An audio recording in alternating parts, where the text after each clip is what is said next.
Uggs.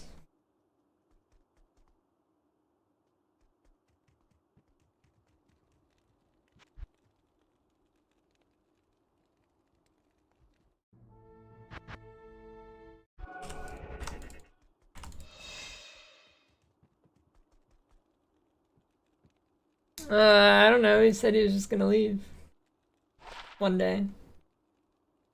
And I guess that day was a month ago or whatever.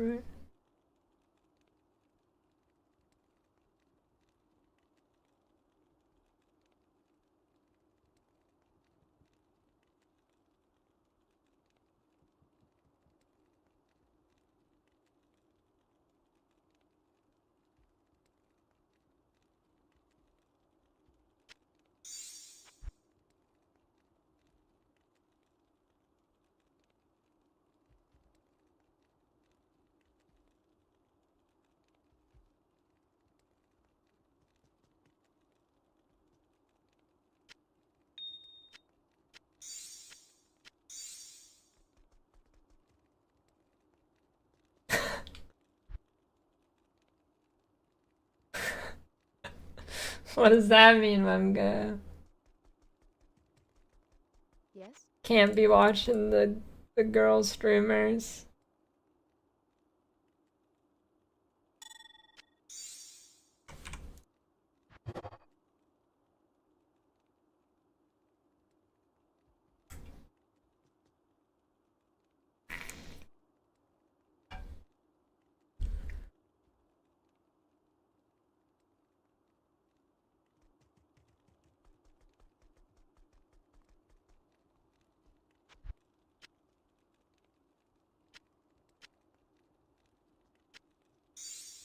You just say it's your job, Cuglorf.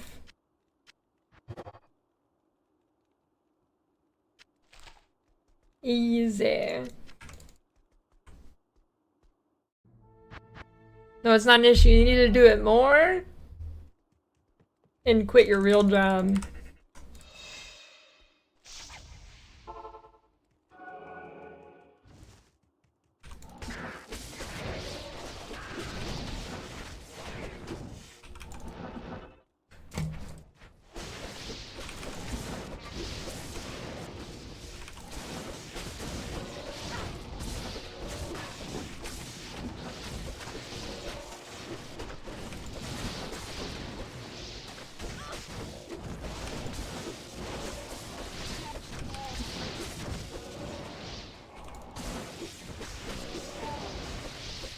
Quit school.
A wild gamble.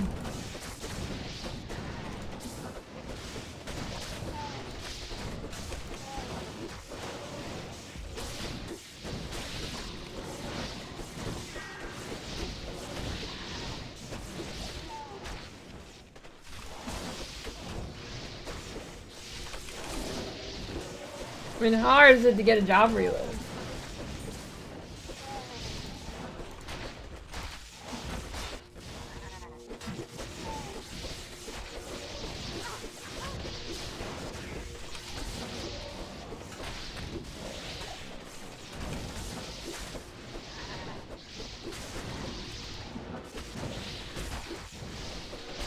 Wait, campfire chats today? Oh, shit.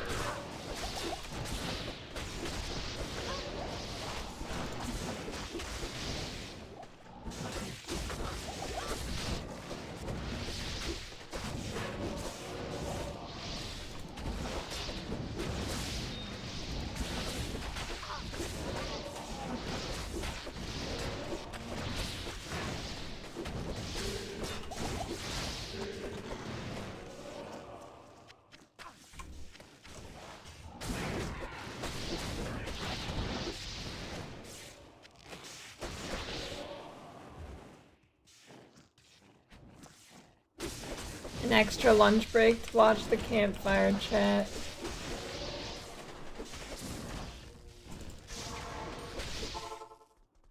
Good to see you. How may I be of help?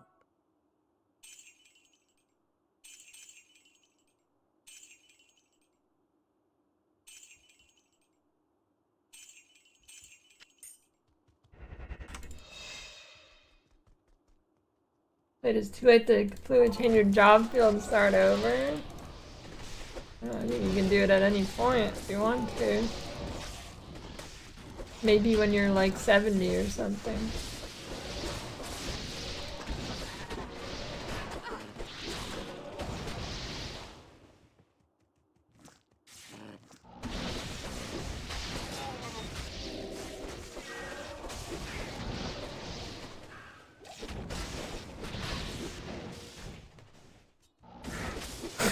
Why, Cuglor?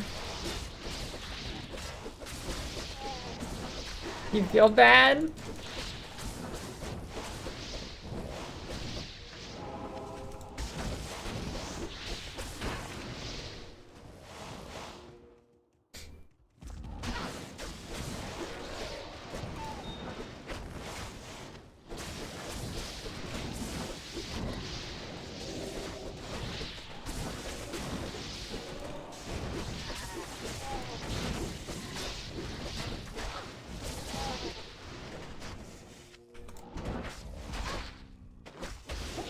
What? They'll fire you without thinking.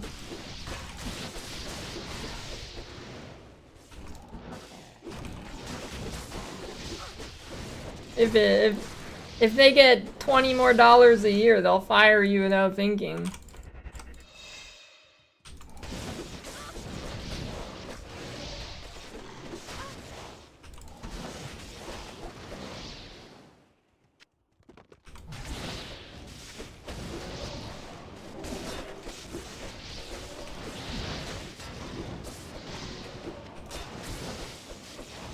Why, Cuglor?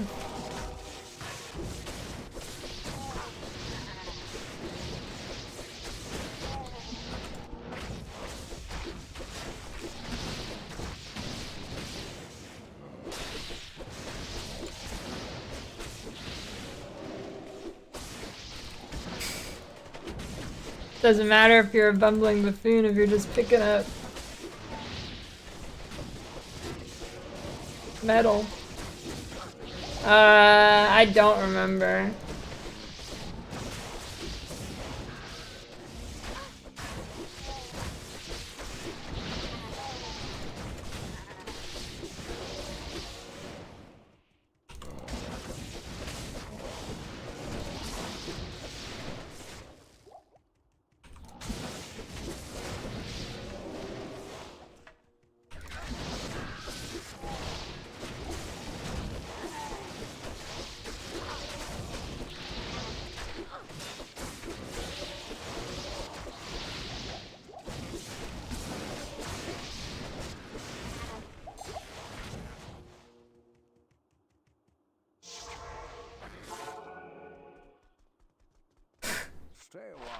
Probably wasn't an important question though. What if they asked you what your name was? Maybe they just thought you were a funny guy.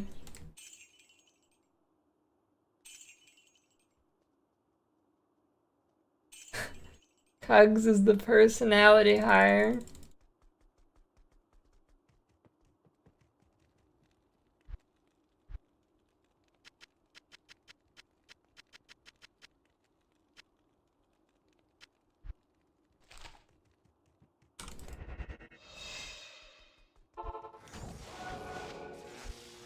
That'd be a good, like a good sitcom or comedy show. You have like this autistic guy or whatever who gets hired, and he's actually hired as the personality hire, but he doesn't realize it.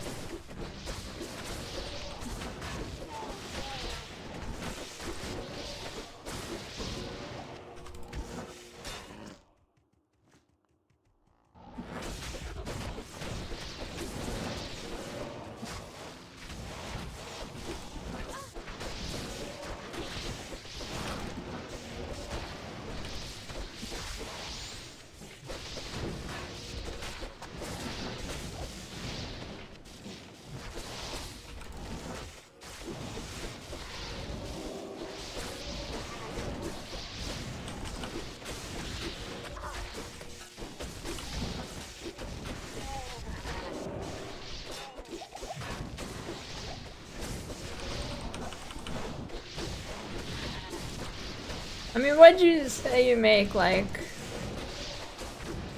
$400 a month? What if I guaranteed you your current salary? And then the ad revenues bonus?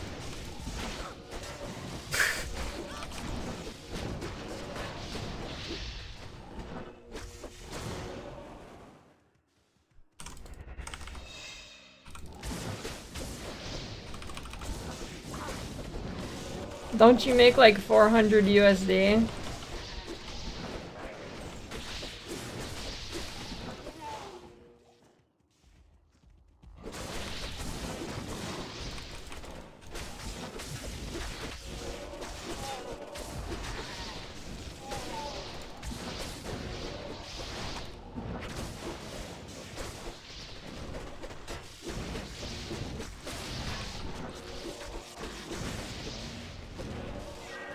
Oh shit.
And I mean, this is what I always say. This is what I always say. And people get mad at me when I say it, but like, when people bitch about living in the US, they have no fucking good they have it. No fucking idea. Look at this. The guy makes $600 a month and his food costs as much as ours. Good day. Good afternoon.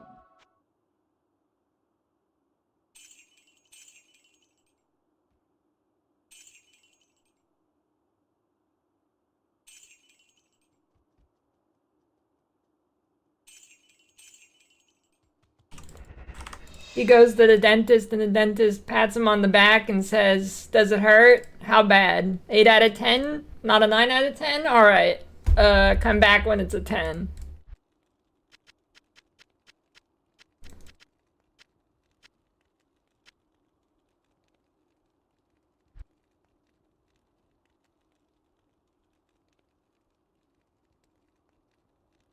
Should I swap the blade for her today?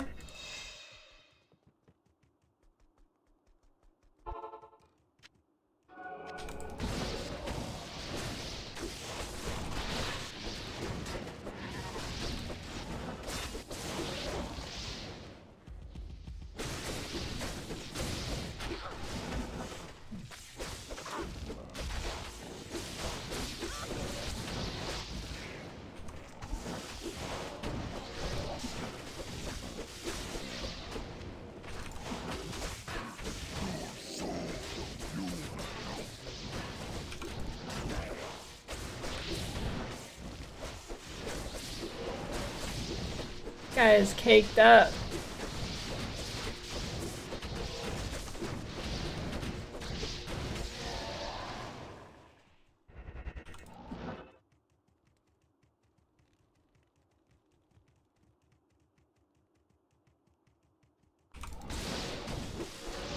Lord Tickles.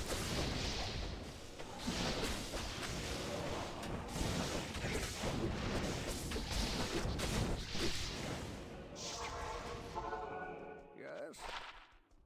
Salutations.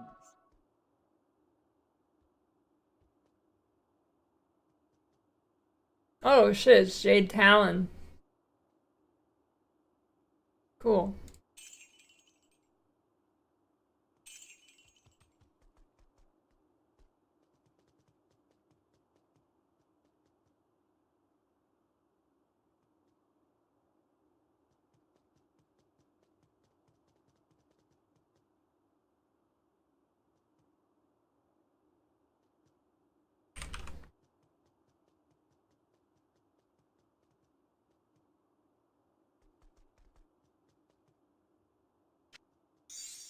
I got this crapped.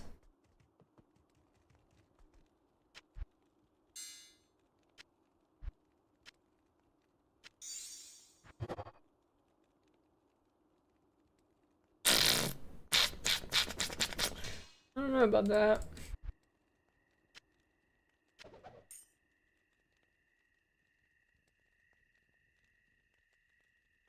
What is your cheapest bread like? Is it like real bread or is it like American white bread?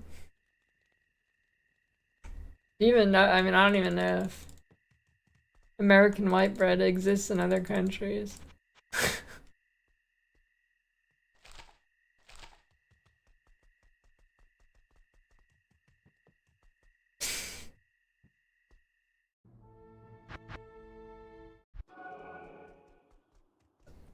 Oh shit, it's the pit.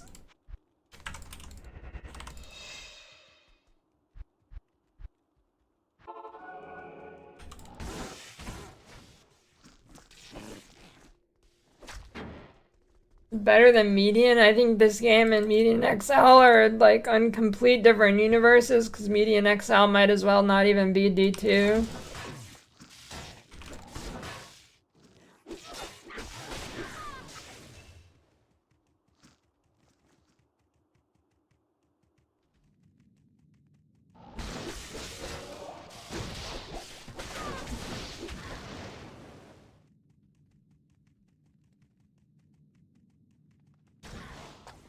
I don't know. I haven't played Median XL in a while, but I didn't really like it when I did play.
Such Um, Median XL is the weird mod.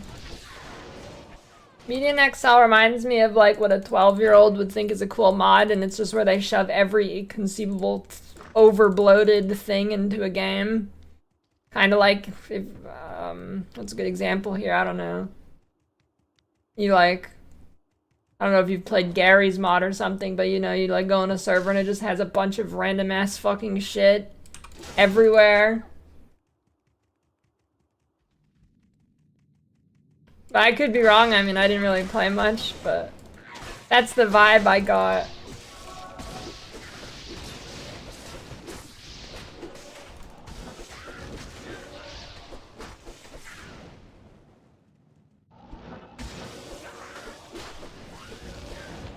Like you walk into fucking the Den of Evil and the Penelope, the It clown, is in there. And he drops a Gruba shard that brings you to the world ender of Lords.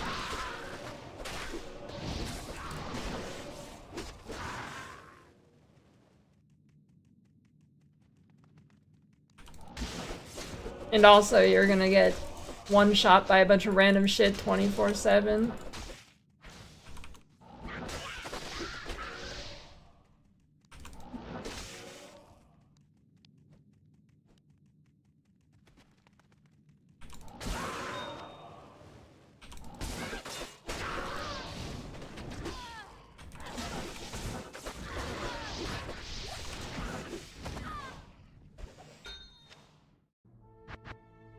You gotta plug that up, Illuvian.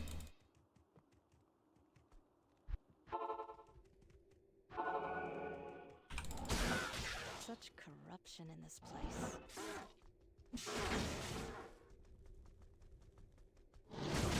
Name what? Extra average? Oh, you mean median XL?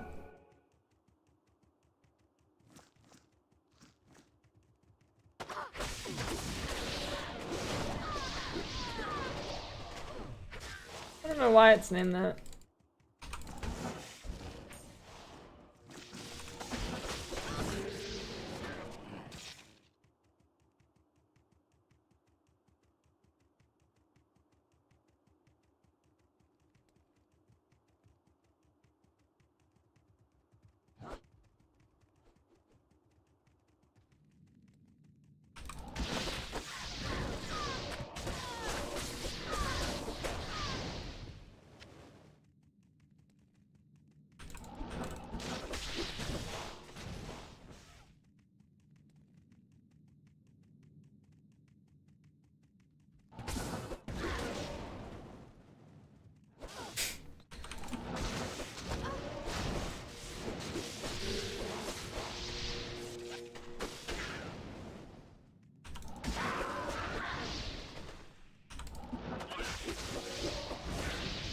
Median Roman numerals.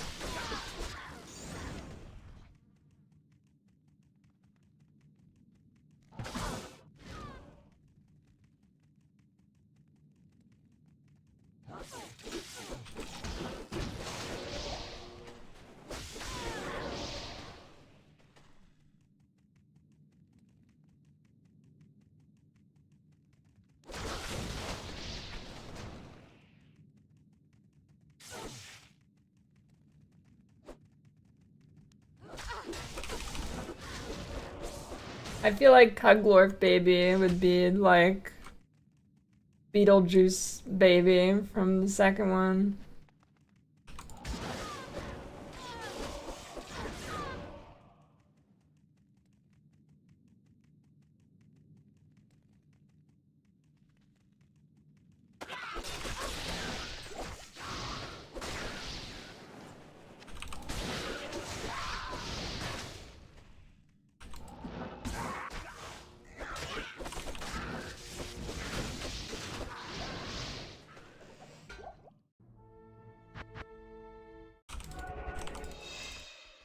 Median is confirmed canon.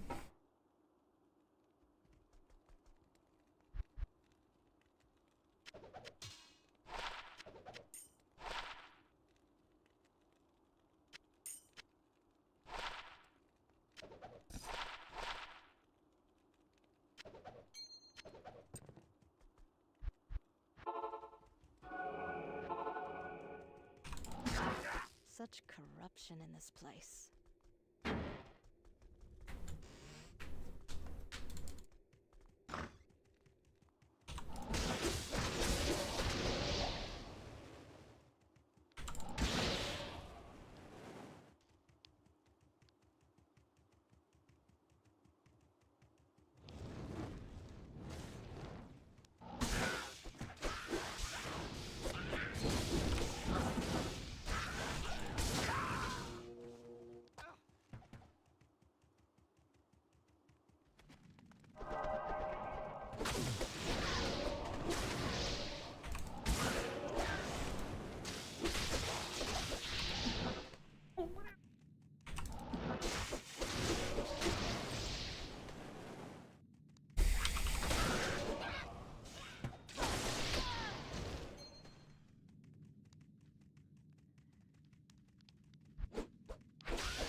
Is that Hungarian for burger?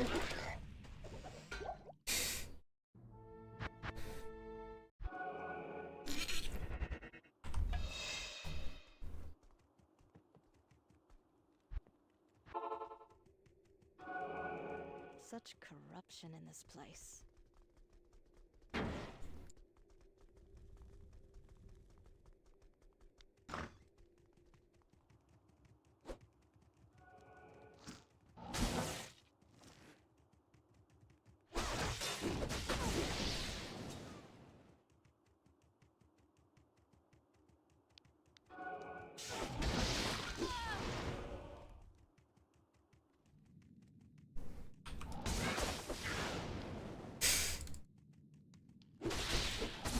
That'd be a good test.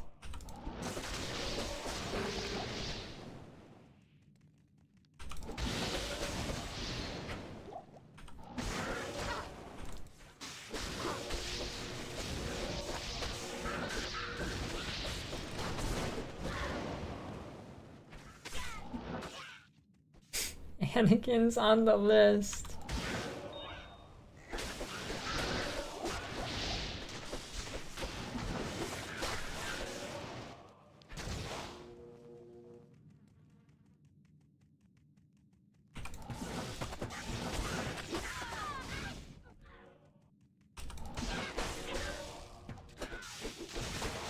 It's a good name.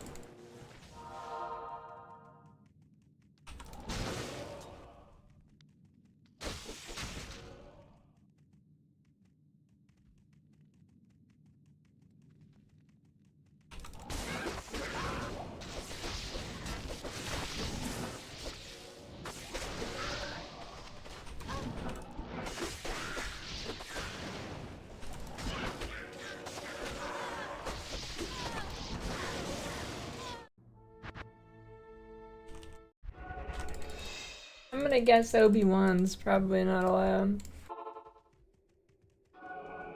Such corruption in this place.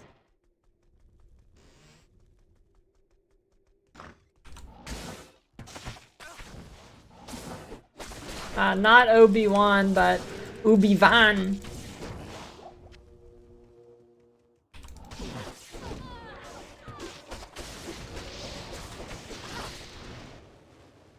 The loophole.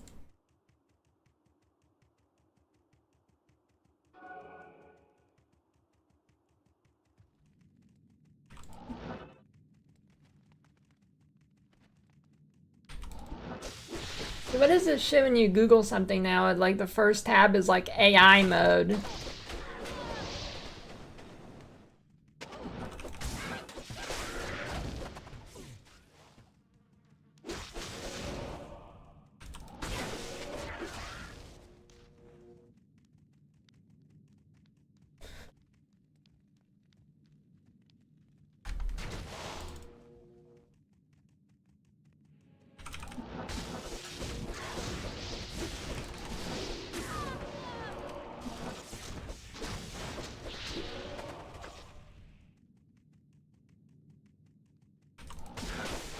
What, the approved name list link is broken?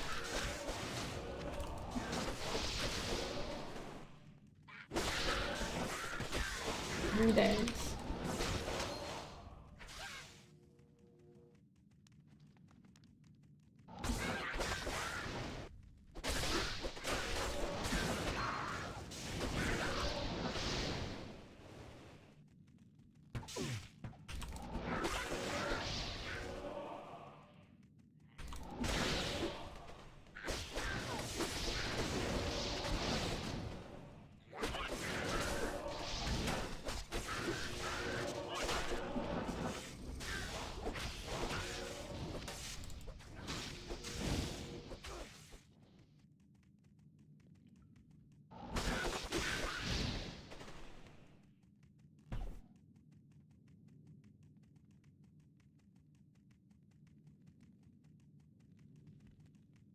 Build takes so much more skills than traps.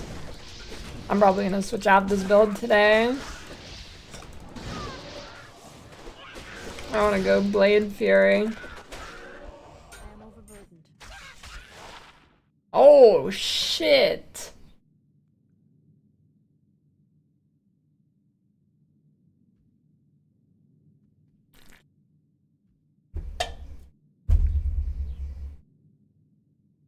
That's crazy.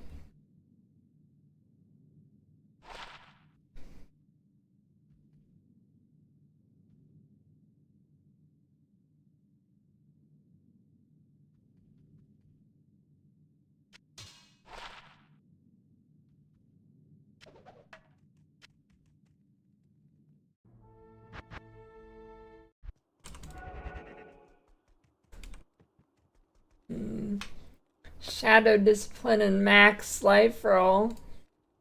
Skiller.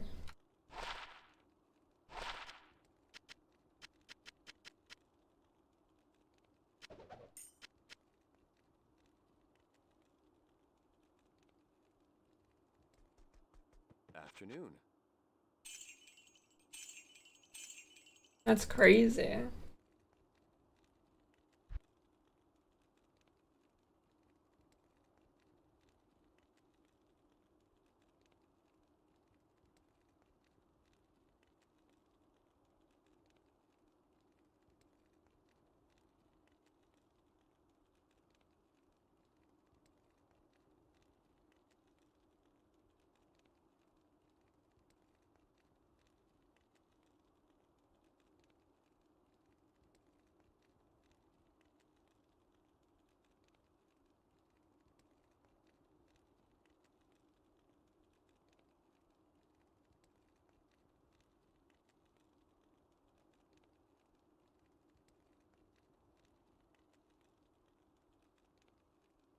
Yeah, pretty much Cuglorf.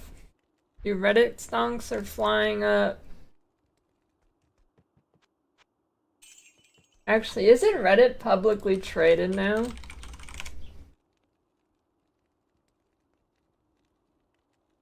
Minus 40% in the last year. Oh no, in the last 5 months.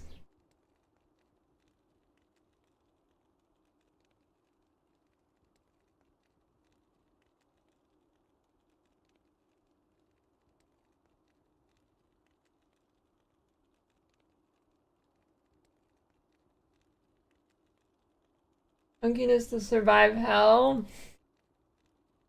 Don't get hit.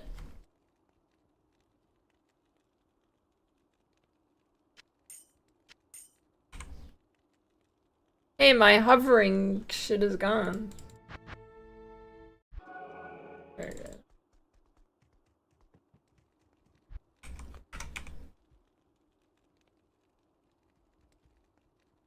Yo, that shit's crazy.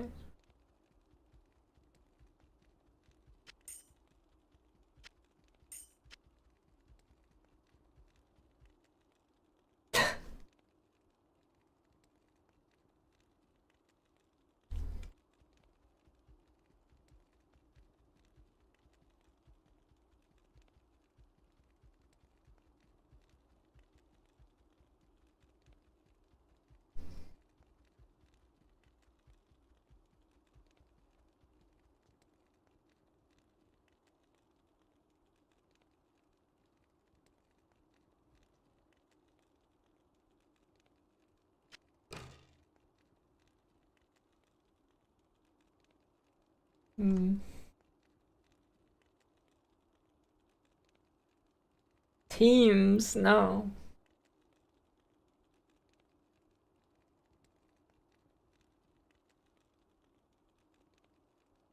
Is it really bad? Everybody complains about it.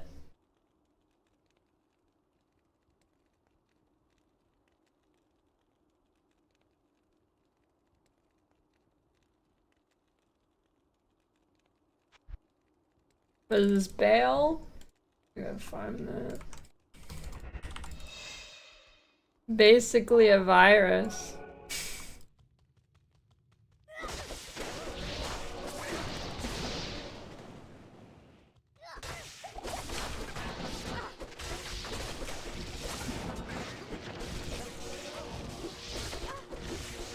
Is there a trick to finding the right way in this zone?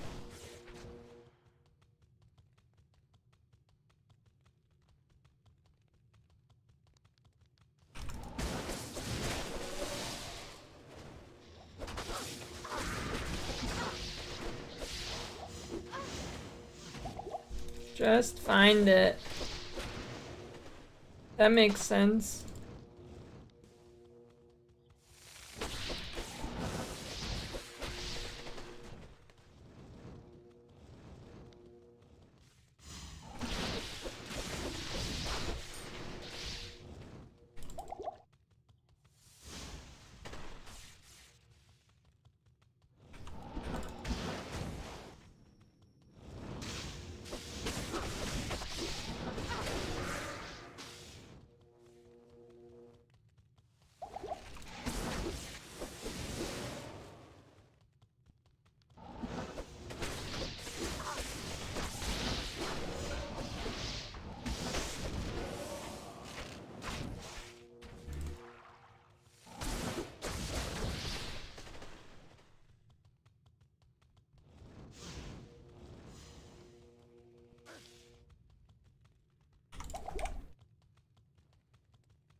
A content window today?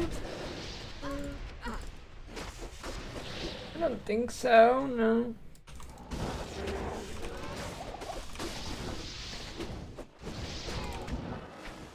Oh, there might be a game I want to try later.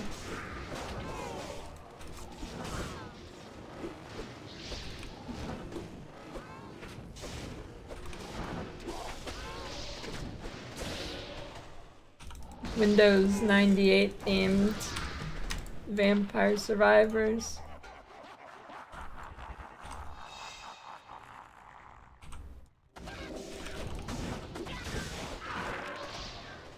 It's called like Desktop Survivors 98 or some shit.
Come on, you killed my guy. Afternoon. Orson.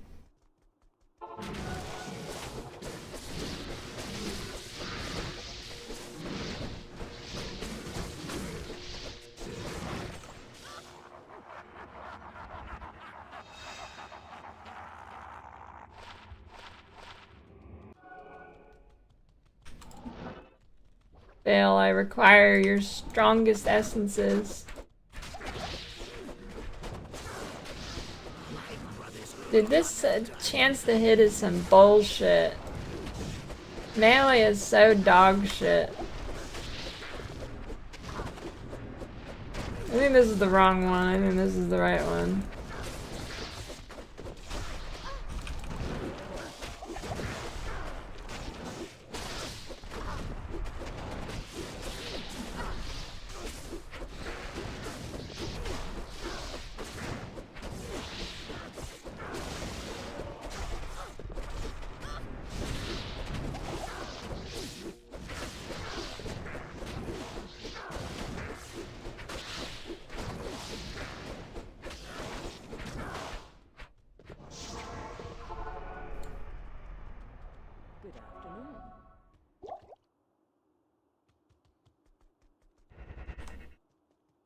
The name Gift.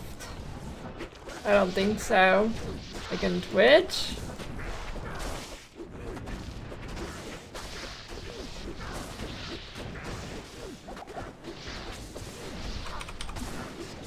In real life? No. I don't think I've ever met anybody with a really weird name.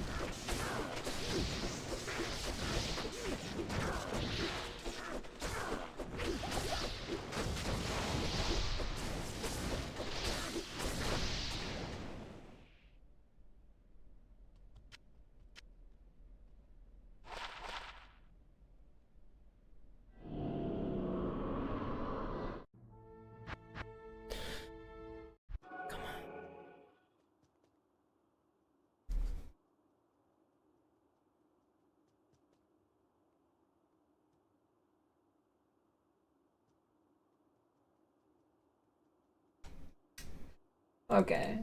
Let me see. I need to fix my volume so I can hear this shit. Let's see. I don't know. I need it louder. Louder. But I don't want it to be louder for the stream. I just want it louder for me.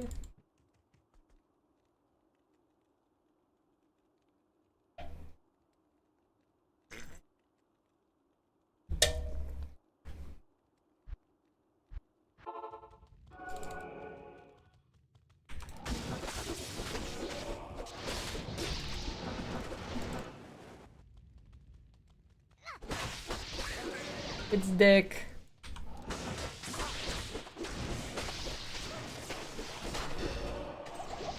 Isn't it?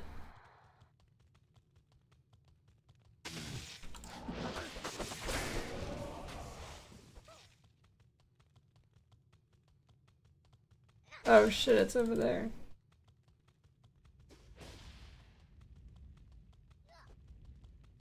Richard Rockhard.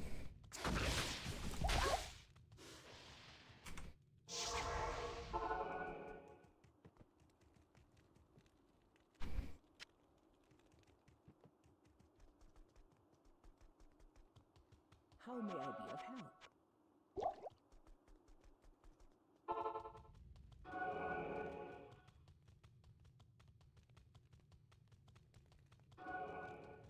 Yeah, I saw that, Danielle.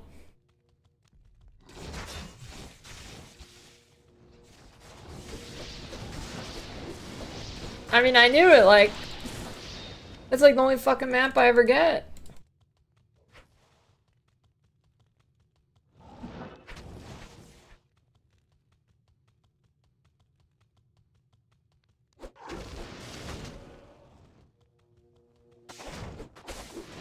What the fuck are these things? I don't think I've ever noticed these monsters before. Rancid Defiler. They don't even do anything.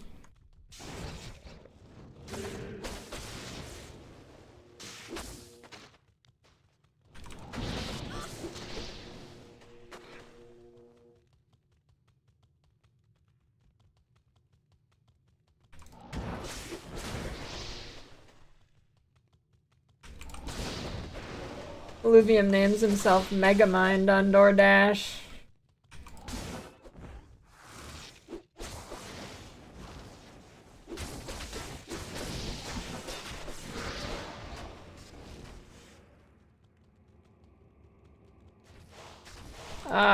They gotta make it a mapping league. Honestly, it might be both. I feel they've got to make it. It's gonna be some mapping shit that pops off, so people actually like it. Breach 2.0. I don't know. That's my guess. Some Giga Turbo mapping blast to appease the Reddit masses.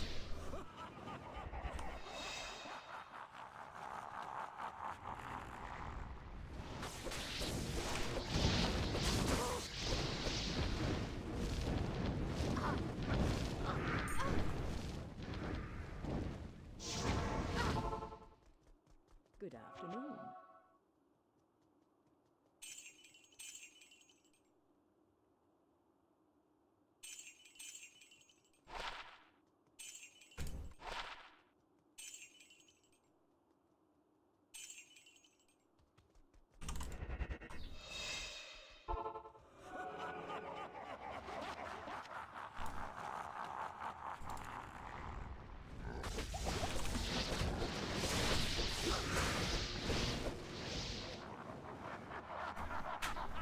I mean, PoE version of Vampire Powers would be kind of sick, though, to be honest.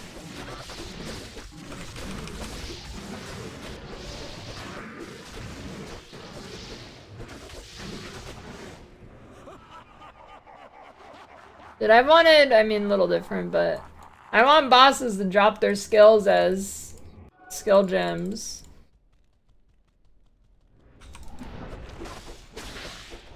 Uber skill gems.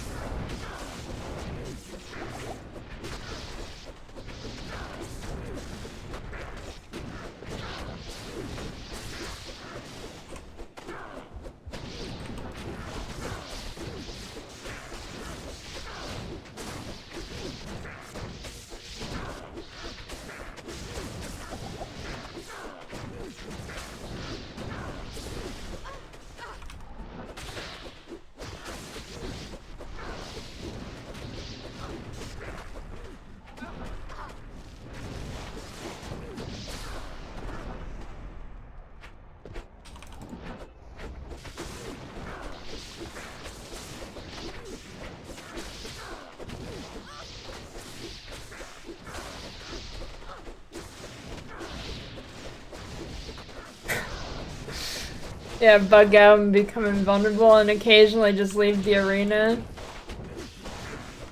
Cirrus ultimate ability.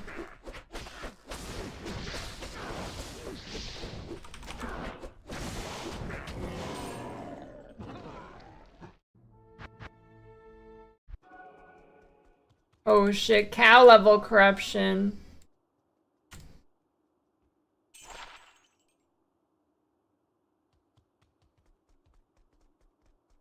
Damn it, I'm 4 minutes late.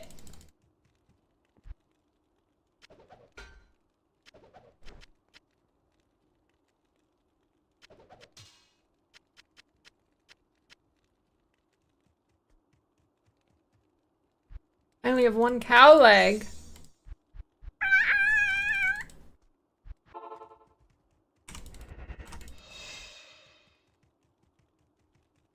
Greetings.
Shit, my weapon's almost broken.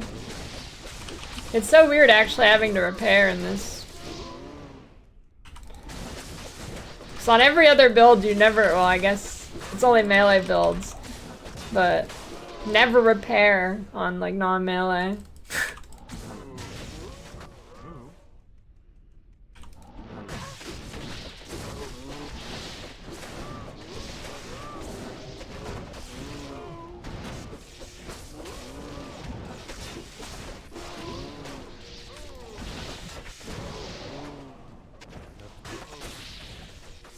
Pick it up. Am I full? Oh shit, I'm full.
At your service.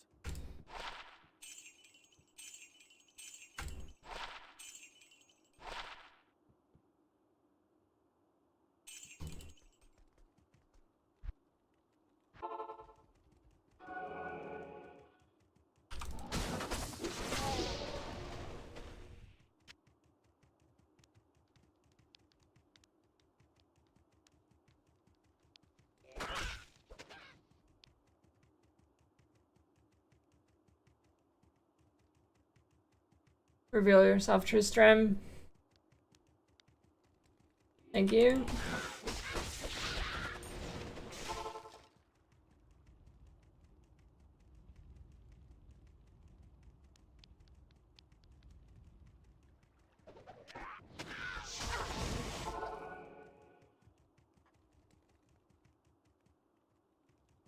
What you need?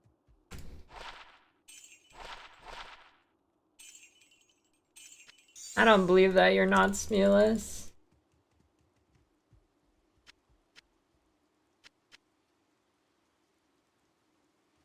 I'm not buying it. Hello.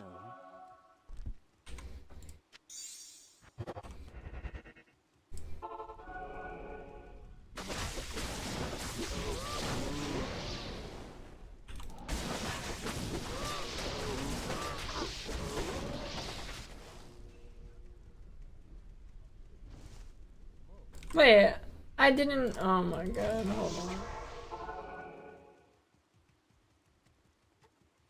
Good day.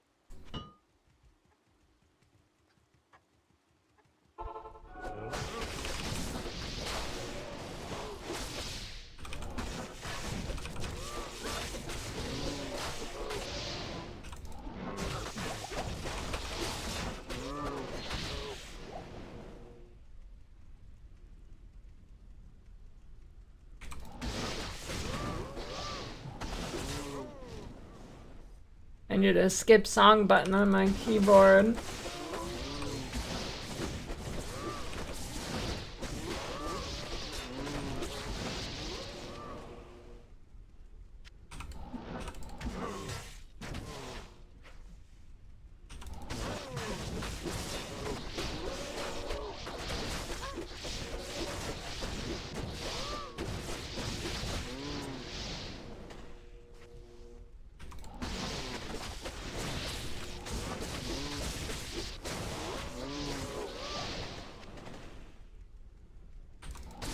Yeah, Wisp is garbage.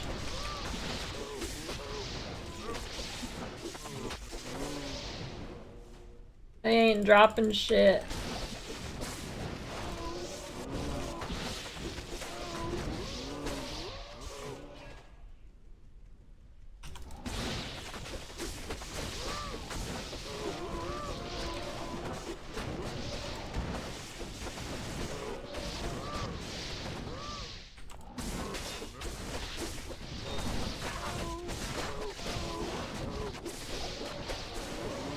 Moo.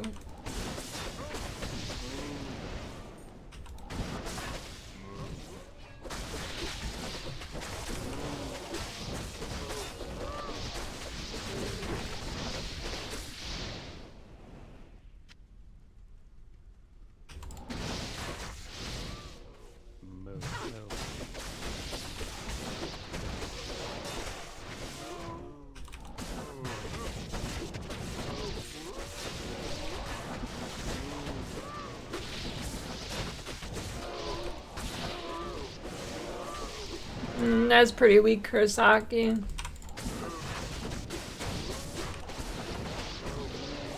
You can do better.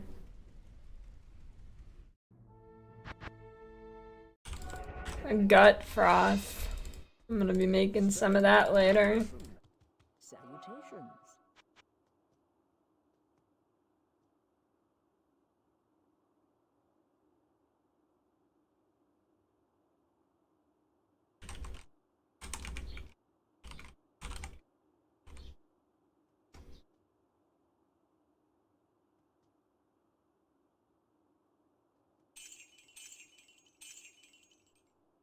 Ooh, life lightning.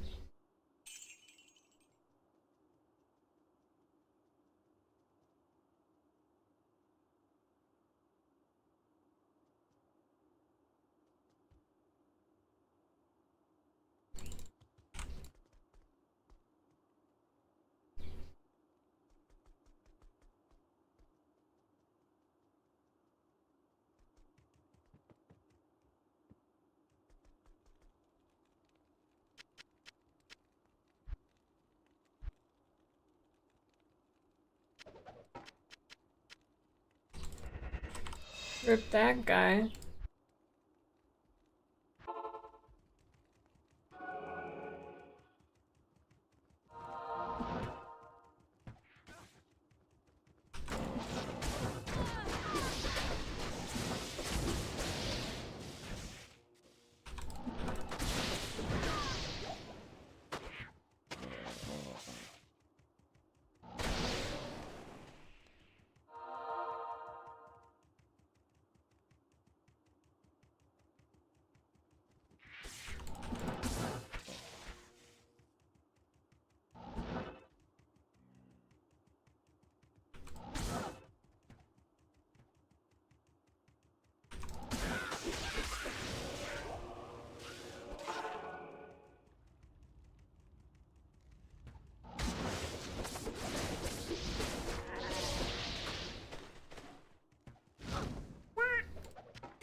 Good day.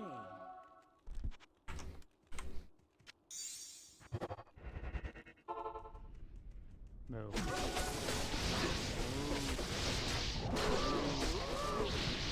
Move. Move.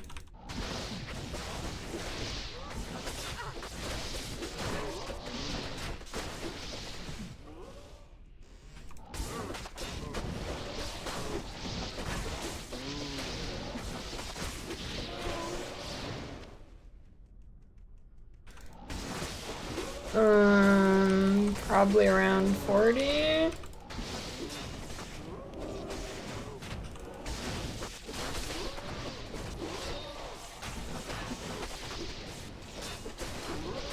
Move.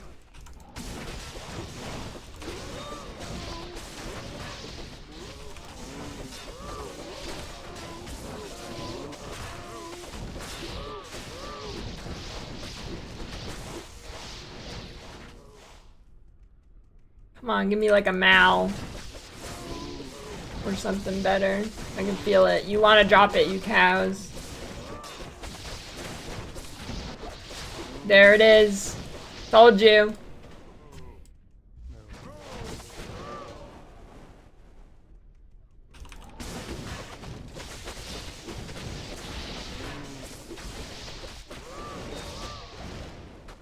I knew they wanted to. I could feel it.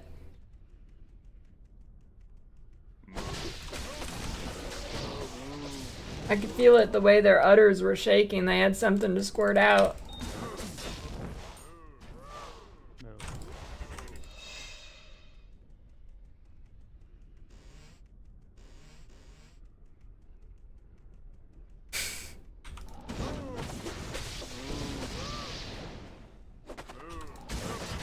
I'm just in tune with the beef. What can I say?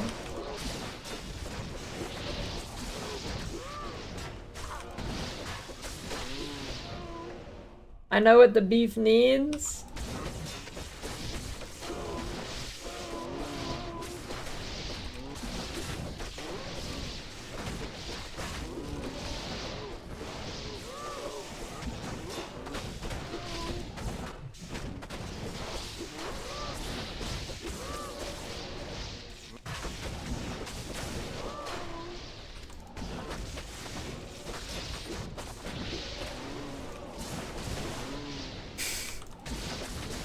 That's a good idea, Danielle.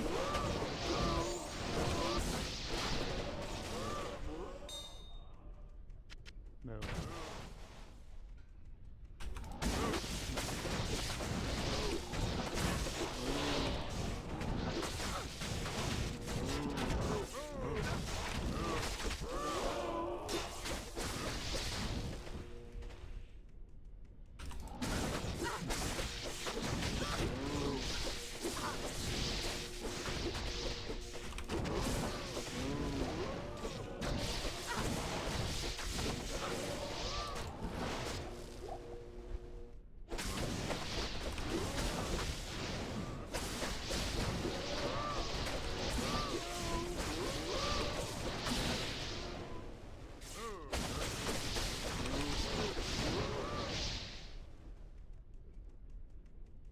Couple minutes of what? Oh, the campfire chat? Actually, it'll be like perfect timing with my food.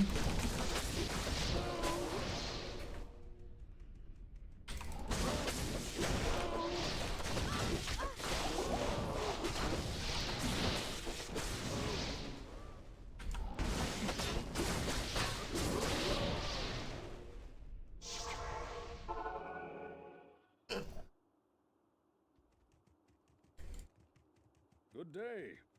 Yes? Yeah, gotta see the new game directors. Hello.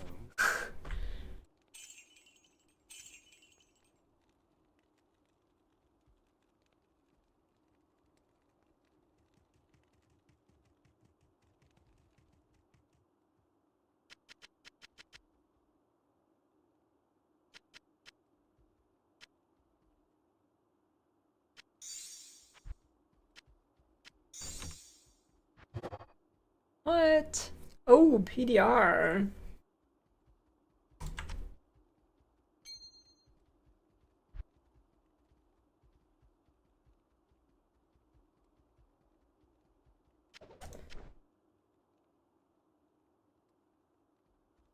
Campfire chat same day as new PoE League announcement. What?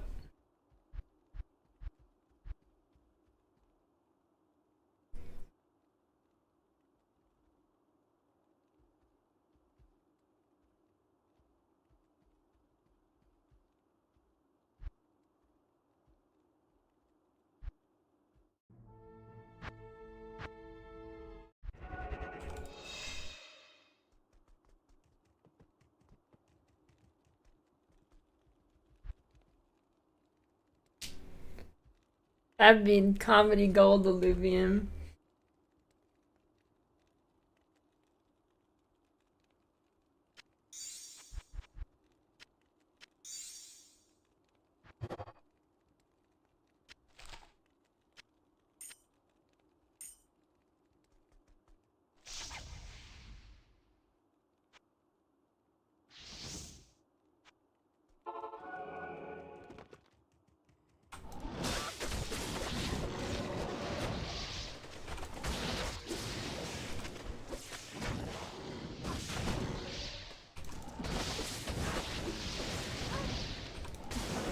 The faint humming keeps the dark at bay. What is that? Oh, I think it is this the XP thing.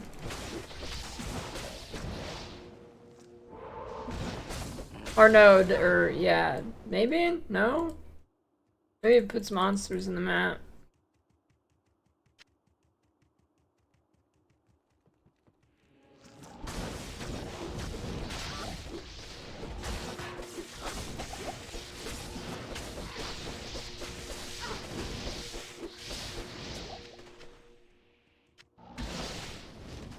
Oh yeah, I guess announcement of the announcement.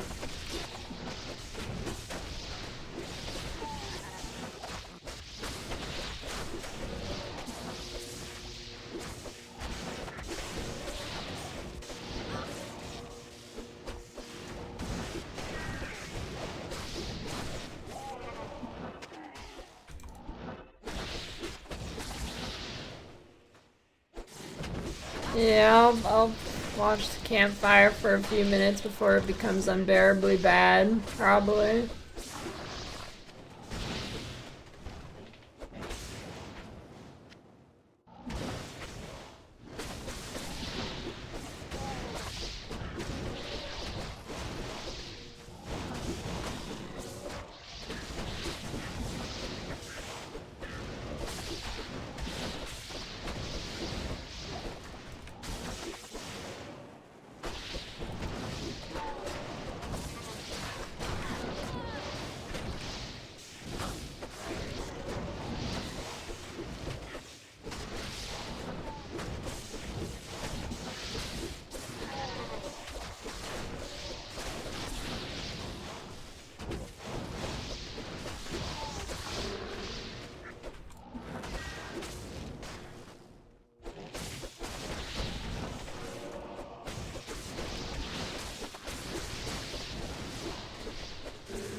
Grim Shield.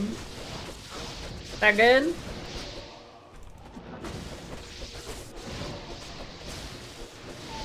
It's Phoenix Strike Assassin. I don't really know where you can find a good guide for it. Hey, how did my Merc die?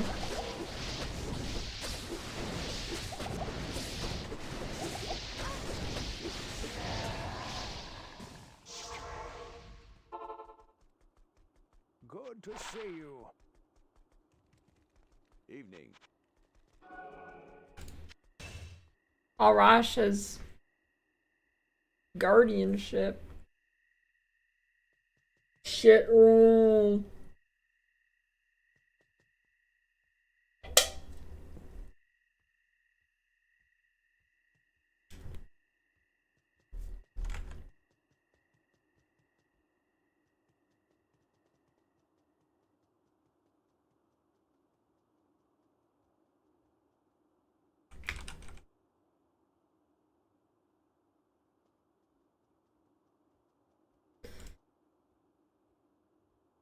Lidless wall. Nothing.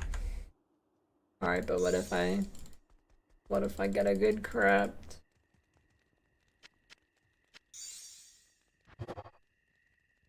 $75 fire res. The Tarash was like a Mal or something.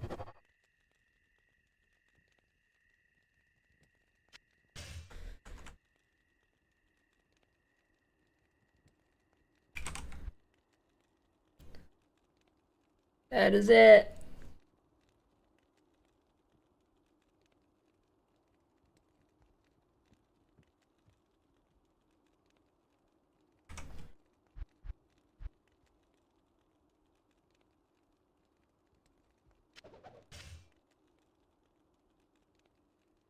Oh yeah, I forgot to list the Templars. Wait, maybe it's good if I'm going Blade Furry. I think that's fizz damage.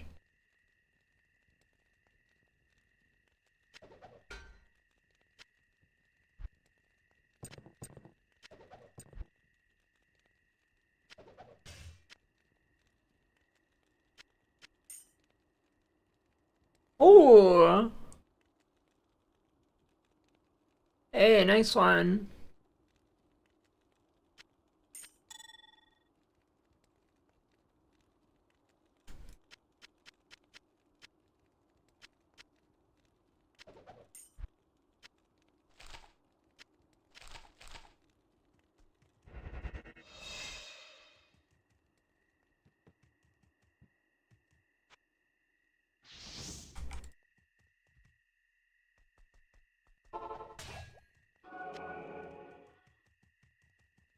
Yeah, only big loot today.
What are you dying to, Amelia?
kind of map is the map gone? I'm not sure.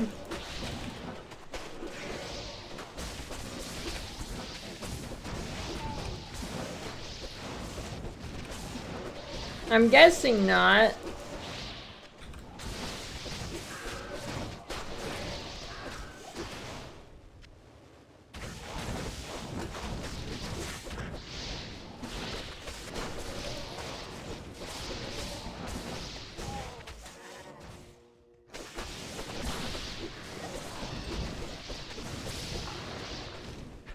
Oh shit, it's starting already. Okay, hold on.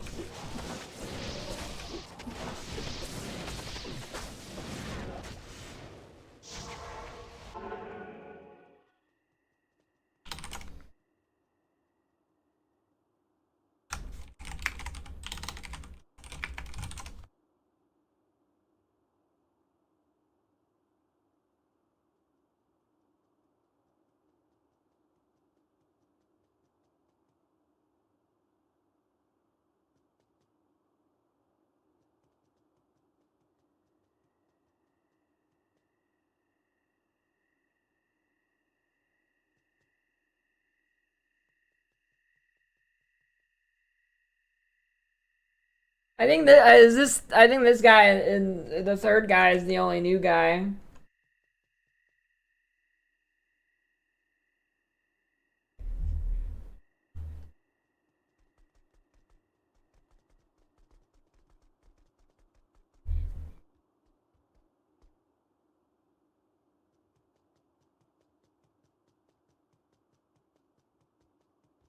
Design director for live services, and yeah, I'm excited to share what we've got cooking. Awesome. Well, that's great. Great to have you here, Dan. And yeah, we're really excited to dive into everything coming with the 2.3.0 PTR Realm. It's going to be live from May 27th till June 3rd. We're going to be getting into everything coming with that today. However, it's been about a month since Season 8 launched, Belal's Return. We've all gotten in and gotten some fantastic boss powers. So, you know, I know we wanted to take a moment to sort of address and see where things are currently sitting in the game. So, like, Aislinn, how do you feel things have been since the start of Season 8? Yeah, so we just love to talk a little bit about how has Season 8 gone? Like, what kind of changes did we make from the Season 8 PTR? How did they go in live in Season 8? So the first thing I want to talk about with that on this topic is level pacing and activity variety.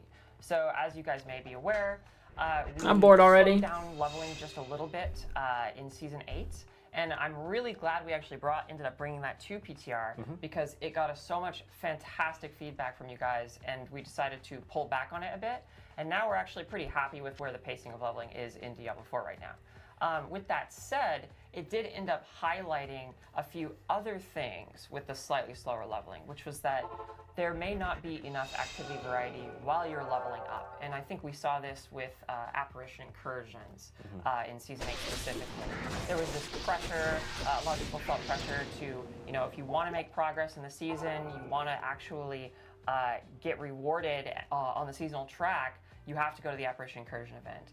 And so a big part of what we did is we took a step back and we looked at leveling activity variety, and we also want to take a look at end game activity variety, like with layer bosses, because we also know that there's been a little bit of fatigue with like going in and fighting layer bosses over and over and over. And so with all these things said, we've had a slight philosophical, I don't want to say shift, I would say nudge, a philosophical nudge to try and push people to different content types. When you actually do go and fight a layer boss, we want it to be a big moment, a big reward moment that one could say would punch you in the face and knock your teeth out of it. That is what they say. Same is true for tributes in the Undercity or the Infernal Hordes. When you go and do these things, we want them to be really snappy, really punchy, give you a lot of stuff, and then you can move on to something else. And so there's always a reason to go do something else in Diablo 4. Because we think that that kind of activity variety is fun, and it makes each gameplay session more varied, which just kind of helps the game last longer. You just have more fun while you're doing it. And then beyond that kind of stuff, there's also a lot of permanent improvements that we're going to be talking about on this stream. It's going to be interspersed throughout some of the seasonal content that we're actually going to be talking about, because with Sins of the Rodrim comes a lot of cool permanent additions as well, which is going to be awesome. Oh, my earpiece is exploding. It begins. What was that? Common trend on this live stream is our Let me check mine really quick. Alright, we're good. But yeah, and finally, I just wanted to say thank you guys so much for playing Diablo 4. I know I have personally had a blast playing Season 8. I know a lot of people on the team have had a blast playing Season 8. We're constantly just playing the game, finding what works, what doesn't, listening to what you guys are saying about it, and we're all here to make Diablo as just fucking awesome as it can possibly be. You can't say that, it's And so fine. thank you for Fine. joining us on this journey. And with that, I wanted to pass it off to you to talk about class design. Yeah, absolutely. I'd love to talk a little bit about where we see the class balance and relative balance of the different builds and classes in the current season, in Season 8 here. I think broadly speaking, class balance, at least in terms of like the spread and diversity of the meta, is in pretty good spot. Certainly compared to some of the previous seasons of Diablo 4 where we had one or two outlier builds that were just so far above what anything else or any other class could do. We don't really see that this season. We do have, some Lightning Spear Sork is maybe a little bit higher than we would like, and there are some other builds at the top, and maybe Spiritborn in particular is lagging a bit behind, but broadly speaking, we're really happy with the overall diversity of builds that players are using to experience all of the content in the game. One of our main pillars for class balance is the concept of that all builds are able to complete all content, which is really that you can take any kind of build that you can think of that's kind of coherently put together, right? You find a skill that you like, you start building into it, and you can take that build and get into Torment 4. You can complete the season journey, you can fight those Torment 4 bosses, and have reasonable success doing it. It doesn't necessarily mean you're going to be the absolute fastest speed farmer in the pit with every single build, but you're able to complete all the content. That's really the bar we're trying to shoot for with a lot of our class balance, and we want to make sure that there's a wide diversity of classes and builds that can achieve that. And I think for this season in particular, we've gotten in a pretty good spot. There are a few outliers that we're still going to. I think the third guy from the left also, is I new. just wanted to say that this is an ongoing process, and one of the things that the PTR is so valuable for us testing is getting feedback on the new content we're putting in, the new builds we're trying to enable, and make sure they are hitting that mark. Yeah, it's a great point. Like, that's the nature of live service games, right? Like, it's always iterative. We're always trying to balance things and get them to a spot where they function really well and builds feel really good, and it feels like you're not shoehorned into one. So yeah, the state of the game right now in terms of Season 8, having all those builds be available to get you through your entire season. How do they say so much but so little? Yeah, and of course, just we'll be fucking some, talk normally. For the class balance later on in the presentation, specifically around the overpower stat, which has definitely been kind of dominating the meta this season and has been for a little bit. We're definitely aware of that and going to look to make adjustments with the interest of promoting non-overpower builds to also compete with them. And of course, also we also recognize that here in Season 8, a lot of the absolute top builds, those ones at the very top of the meta, are kind of the same ones that they were in Season 7, in the previous season. And we know there's some fatigue around that, where, hey, Death Trap Rogue, it's the best Rogue build again. Hey, Earthquake Barbarian, and so on. Bloodwave Necro. There's some examples of hey, it's the same class the second season. And we definitely realize that maybe we didn't quite shake up the meta as much as we really were aiming for on Season 8. But we hope some of the big changes I'll talk about later really achieve that for Season 9 going forward. Yeah, and this is kind of like a little bite-sized sneak peek of some of the things we'll be talking about later on the stream. But again, that's the beauty of having the PTR, right? Is it's, I think Dan said it before, like, this is our time to adjust all the knobs in the dial so that, you can test the content, give us your feedback, and then we can, make some changes before that all goes live to make sure it feels great in game. So yeah, with that in mind, with the 230 PTR, for those of you that are keen and know the roadmap inside and out, you'll know that this next season's is going to deal with all things dungeons. So we have a lot of new and exciting systems and activities that are coming in Season 9 that you'll see in the 230 PTR. So Dan, what are some of the things that players can expect to get into and try out with this PTR? Yeah, absolutely. So I'm going to run through some of the features that you're going to see in the Season 9 PTR. First off, I like how they have him in like a cuck room off some to of the the things side. that they were saying before. I think, when we've been looking at our seasons after X1, we've really been thinking about, what are those areas that we need to really kind of plus up what's become stale. And one of those areas that, you know, really felt as if it needed some love was the dungeons, specifically our nightmare dungeons. And so we slotted that in season 9. And that's really been the dominant theme of a lot of the features that we're going to release. Obviously, if you're familiar with the roadmap, you know, you'll understand that this is where we're headed. But it's important that, you know, we're still trying to, even within that, promote that activity variety and create a lot of permanent additions to the game. I know that's something coming out of season 7, especially. A lot of folks had a lot of feedback on, and so we've taken some extra effort to make sure that we can, you know, bring a lot of these changes season on season into the permanent game moving forward. So, without further ado, let's take a look at some of the features. Holy Now, shit, as finally. with any PTR, I'm just going to say up Boss front, we're not gonna include any powers. story, we're not Boss gonna include powers. ret track, things like that. We're really focusing on things that are more repeatable gameplay that we need a lot of feedback on. First up, heraldic spells. So you see an image here of the UI for the heraldic spells. It's really cool. It's kind of a create a power system this season. I'm not going to speak too much about that. I'm actually going to let Liam speak about that after, you know, I go through the rest of these features.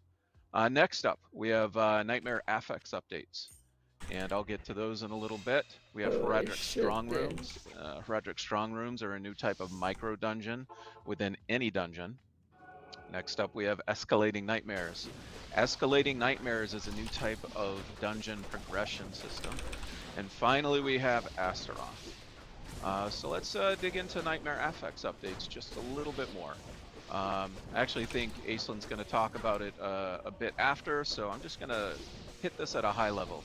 I mean, the defining feature of Nightmare Dungeons are the Nightmare Affixes, right?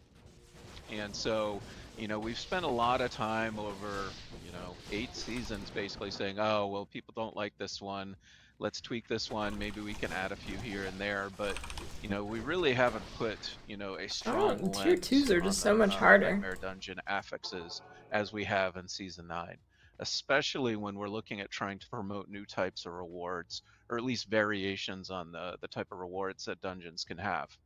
So you see here, we've got heraldic reserve and equipment delve, and both of these are new types of rewards that you can find within the dungeons. Equipment delve specifically is you are seeking around the dungeon to find these gizmos that allow you to upgrade the rewards that you get at the end. Let's move on. All right, so let's talk about strong rooms a bit. I said it was a micro dungeon, right?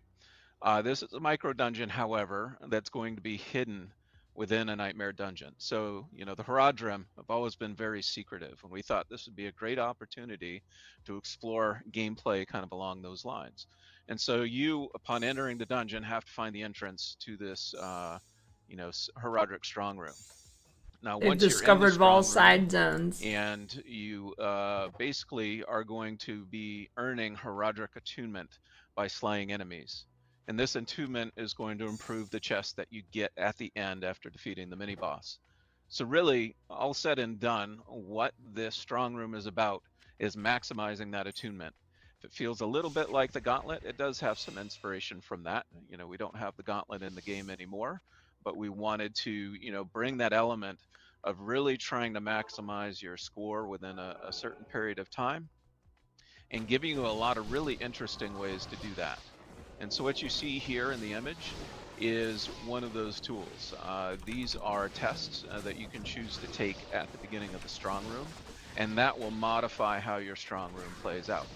And there's a couple of other images here we can go through as well. Here is the heraldic portal that you'll enter in order to get to the strong room. Here is the gate that leads to the strong room, so you have an ante-room right before the strong room, where you have to perform a little test to make sure you understand what's about to happen next. I think there's one more. Yep, here's some combat around one of the heraldic pillars.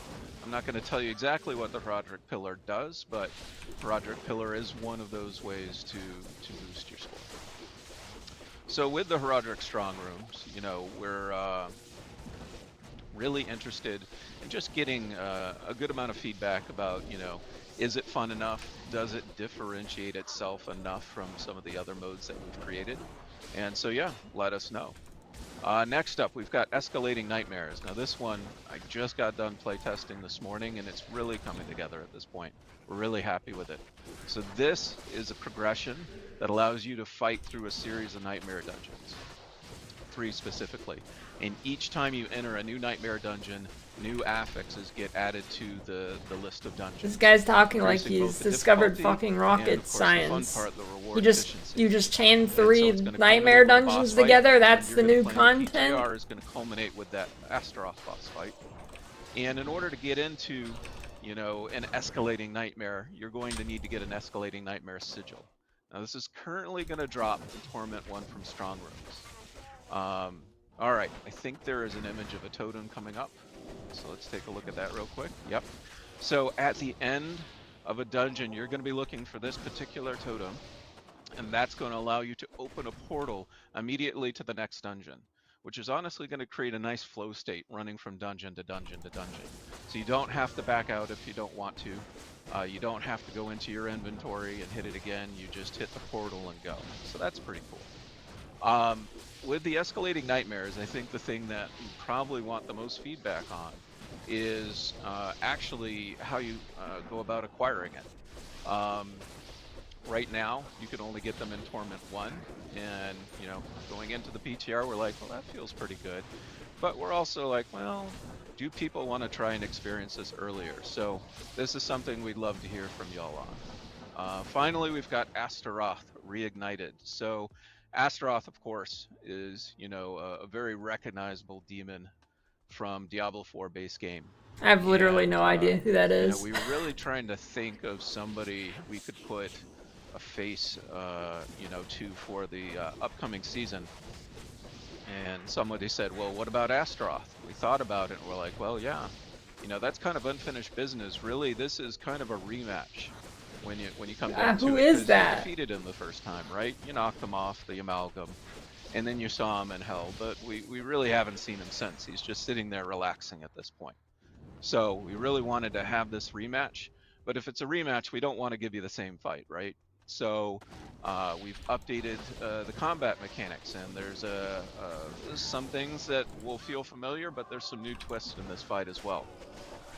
The final thing I want to say about Astaroth right now is he is not immediately going to the boss ladder. We're really trying to find ways to integrate some of our bosses in new fashions within the overall endgame. It's pretty important for us to, you know, kind of branch out. You know, we did a great job iterating on and polishing up the boss ladder last season, so we want to try some new things here, and let us know how we did there. But I think there's a tease of Astaroth coming up, so let's check it out. So here we are entering his lair. In this part of the fight, first phase of the fight, it's going to feel a little bit familiar. He's going to be riding the amalgam, but, you know, I've actually never seen that guy in my life. It varies up quite a bit. And so we're going to leave it at that, I think. Honestly, yeah, I don't want to spoil it for folks.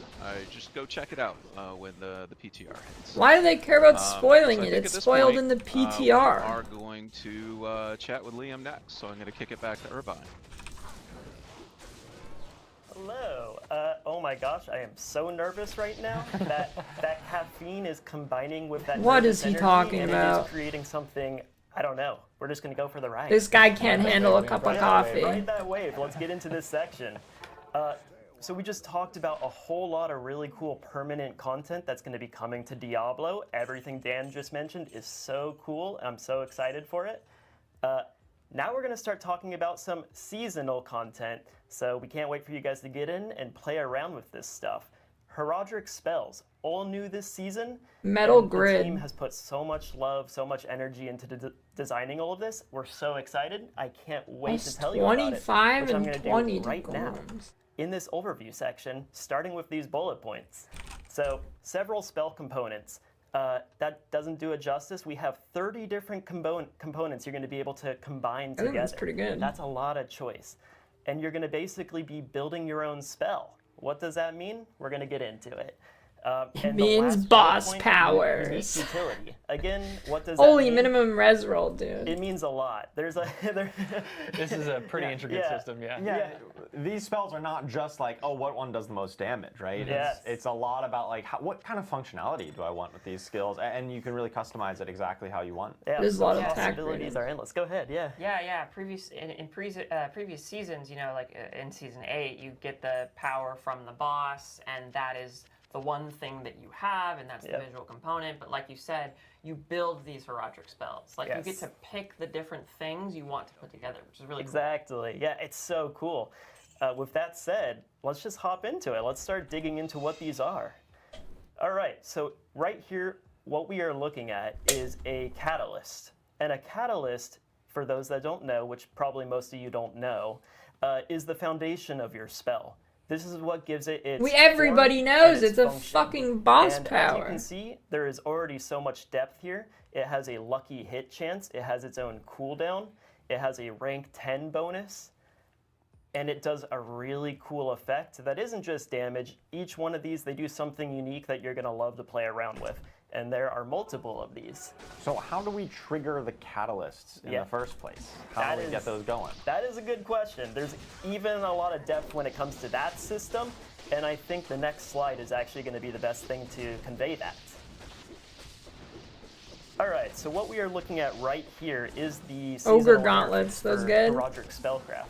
And if you look, you will see that there is actually a bar right there on the UI that kind of mimics your action bar interface. And if you notice, when the catalyst got placed into the slot, the action bar skill now has a purple blinking border around it. What does that mean? It means that your catalyst is now bound to that action bar skill. And that's where the cooldown comes in, right? Yep.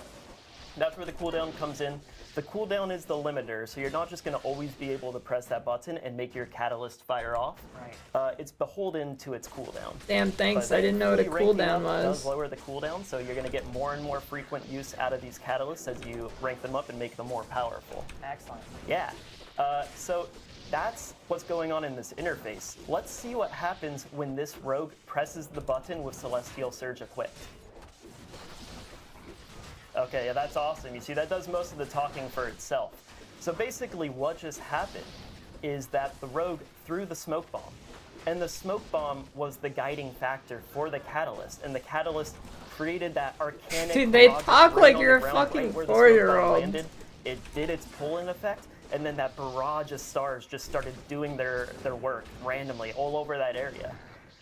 What do you guys think? Is that pretty cool? That's pretty neat. And that's only like one of the possible combinations, right? Because like you have one catalyst there and you assign it to a specific skill, but you could pick any of the catalysts and you could assign it to any of the skills that your class has available to it. And the way that the catalyst interacts changes based on the kind of skill you're using, right? Exactly. So think of it like an extension of your skills. You know, it's going to feel very natural and organic as you're what's the term? Invoking these into combat. Dude, that's a big word. I don't know if the 4-year-old yeah, audience but can I handle really that. like how you get to choose like when you deploy this in combat, right? If you want it on smoke bomb, it's like, okay, I want to be CCing an enemies, or like I know there's a clump of enemies there, so I can deploy this at a key time. Or if I like don't want to think about it too much, like I just want it to happen as much as possible, right? I'll just put it on my core skill that I'm pressing all the time, and it'll happen like as often as it can. And like you get that choice in how you want to deploy these. Exactly, and like I said, it's going to feel natural. If you're a Sork and you put it on Flame Shield, it's going to summon on your character. If you're using a ranged ability, it's going to go where the ranged ability lands. If you're using a melee skill, it's going to be in melee range on the character you hit. It's just going to feel like what you would expect it to be, you know? Yeah, so the catalyst just really flows That's around crazy. however you want to integrate it into your playstyle, effectively. Exactly. How'd they manage We don't want that? to spoil all of the catalysts. We want you to experience them on the PTR, but we do have one more for you to look at right now that's really cool, so let's go to that tooltip. So this is the Cosmic Anomaly. This is a summons type. We know players love summons. It's going to scale off summon damage bonuses naturally because it has the tag. It has a passive and an active component. For those of you familiar with Druid Companions, this is going to feel really natural to you. It's that same kind of setup. Can you stop spamming And that? I'm not even going to mention the rank 10, but it's pretty insane. Like, just if you read it, that's a powerful effect. So when you reach that threshold, you are unlocking a whole new realm of power for your catalyst. And yeah, let's go see what this looks like. What does it look like in game? Oh, shiny. It's penis So shiny. brand. Look at that. Very lightning-y. Very lightning-y. Yeah, that's a. There it goes. That's a real word, right? Yeah. Absolutely. I'm gonna say it is. Oh, I love this clip. Oh, that's so satisfying. Okay, that's also a little heartless. I can't believe the Necromancer would do that. Those are your friends, and you just send them to go explode? Unbelievable. But good news, they come back. Your friends come back. So you can go send them over to explode. They do their thing, and then they always return to you. Yeah, so the thing I really love about this clip in particular is that the Necromancer's chosen this catalyst and assigned it to Bone Prison, which is very clever because they also have a pull-in with corpse tendrils. And so what they do is they pull everything in with corpse tendrils and then cast Bone Prison, which invokes the cosmic anomalies and kills all of them while they're stuck all together inside the Bone Prison. Exactly, well Big said. corruption. There's so many satisfying combinations for you to discover. We're going to leave it there, but let me tell you, the amount of depth in this system is so fun. We've had so much fun playtesting this internally. So, Oh, yeah. I've been playing it quite a bit in the last couple of minutes or however long, and apparently I lose track of time while I'm doing it. No, it's great. I love it. This is just such an awesome addition to the game. Yeah. Super cool. Like, honestly, gotta say. I think if I had a job and did they write asked me to the do PTR this, blog, I'd just I kill hope I like it. myself on the spot. But this is definitely a system, like going in and testing it out before to then help write the blog. I was like, the blog is not going to cut it in terms of listing out all the different tools, like the way all the different aspects of the Horadric Spellcraft interface together. It's really something that you need to go in and play test yourself because of all the different combinations, all the way the different powers interface with each other. It's very hard to get on paper, so it's really something you got to go in and test for yourselves. It's a ton Which of you fun. can, right? Yeah, and you get that opportunity. How about that? Exactly. Going forward, we have something cool to show you. We've talked a lot about catalysts. Now let's talk about infusions. This is another thing you can socket into your Dude, Horadric interface. my high school And this is gonna lectures were more change the entertaining damage than type, this. The elemental damage that your catalyst deals. And it doesn't just stop there. The damage type has mechanics attached to it that change its function too. Right. So what would you Like, expect unironically, fire to my do? high school Like, teachers had fire more is entertaining destructive. presentations. It's really, it's all-consuming.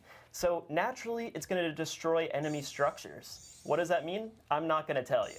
But maybe you're going to see it in just a moment, actually. But I'm not going to tell you for this time right now. And fire also creates burning areas on the ground that will damage enemies that you keep in that area. And it doesn't stop there. I'm sorry, there's so much depth on these items. And It's there fucking are burning 5 ground, of them, right? dude. So So you have what? so much choice. But also, while it's equipped, your fire damage bonus is equal to that of your highest damage type bonus. Yeah, What so- does that mean? Yeah, so even if you're like playing like a frost sorcerer who just has like a lot of frost or cold damage, right? You can still use this, and it kind of benefits from all of your cold damage because all the elemental damage types kind of get equalized here. So I could be, for example, a frost double sword, piece. and I just have copious amounts of frost damage bonus, right? It's just, it's flowing everywhere. I have too much of it. I swap in the poison infusion. My pants are and then flowing with suddenly shit. I have an equal amount of poison damage bonus. That's really cool because my poison catalyst is going to be hitting like a truck, and players love dealing lots of damage, right? I love it. But also, and tell me if this is cool when you guys get to play test with it, the possibilities expand even more because now I'm a Sork that has a lot of poison damage. And What does Ariel's that mean? visage? Yeah. Like, do I want to throw that on my helmet now? I don't know. I need never a really counter had for that how many times they build say, crafting "Isn't this kind of cool, build crafting guys?" opportunity. So there's so much Please say there. it's cool. Just can't wait to see everyone's reaction when you all play with it. And so just to make sure I get this right, I have my catalyst. That's what we see visually in these clips here, like those cosmic anomalies. And we just talked about infusions, and infusions change I the mean, the elemental skills damage do type look specifically cool. of my catalyst, right? Correct. Yep. Okay. So as you're seeing right here, he's swapping out the lightning gem with a fire gem. And now look at them. They're all fiery. They have smoldering flames. And watch this. When they combust, look at it. There's a burning patch on the ground. And you can get multiple of those. It isn't just always going to be one. This is destruction incarnate, right? This is This is cool. Why do you? Yeah, and each infusion has like. What is their wrong own with them? secondary, What are they saying, damaging dude? Or just not necessarily damaging, but just effects that they apply as well. Yep. In Just fire be spaces. normal. Yep, it is layers on top of layers, right? So again, we're so excited. For people that were closely reading that tooltip on the infusion page, you might have seen a rank 5 bonus. Even more depth. We keep talking about depth. That rank, that rank 5 bonus, we're going to get into it right now. Basically, it allows you to deactivate monster affixes depending on the damage type you are using. So what would you expect fire to deactivate? Well, it makes sense that thematically... It is serious. Like, those are those, it is like, seriously icy winds that impressive. monsters D4 can is summon actually in or entertaining slow to your play. projectiles. Yeah. So When you annoying. listen to these I was guys just and you playing realize a- these are like Yeah, I was playing a blood lead spear director number necromancer in 34. Season 8, and the chilling winds were so annoying. Oh yeah. I don't Let's understand look at how a it's clip and decent to see, play. chilling winds being deactivated. It makes no sense. The game should be way worse than it a different is. catalyst than we've seen before, right? This one draws like a damaging beam. Yeah, so this is Disintegrate. It is another catalyst. We're not going to show you the tooltip about all its possibilities and what it does, but yeah, you'll see that the moment he deactivates the monster, those chilling winds just disappear. And they will stay disappeared as long as they are, consistently deactivated. So, as you know, this is going to be very satisfying to use. Like, you're going to be able to swap these in, and if certain monster affixes just ruin your day and you really dislike them, well, they're just gone like that. And we have one more clip to show you. Yep, so, okay, there we go. The Waller wall is just gone. This is also fire because I talked about structures. That's Waller walls. That is lightning totems, those like things that arc lightning damage, the red lightning damage all around the arena. That is tether points, those things that like chain you to the ground. Fire destroys all of those. So we're gonna leave it at that. We hope you really have fun playing around with that. Yeah, No more so- Wallers. Yeah. If you hate Wallers, Yeah. your problems have your prayers have been answered. That's great. Yeah. I mean, that's super handy because now if you're going into a nightmare dungeon that has a particular monster affix, you can just slap in whichever infusion you need, and then you won't have to deal with it. Exactly. Fajita bowl? There's going to be so much choice here to like swap things on the fly and react to things to kind of suit your play style, and that's really cool. That's really exciting.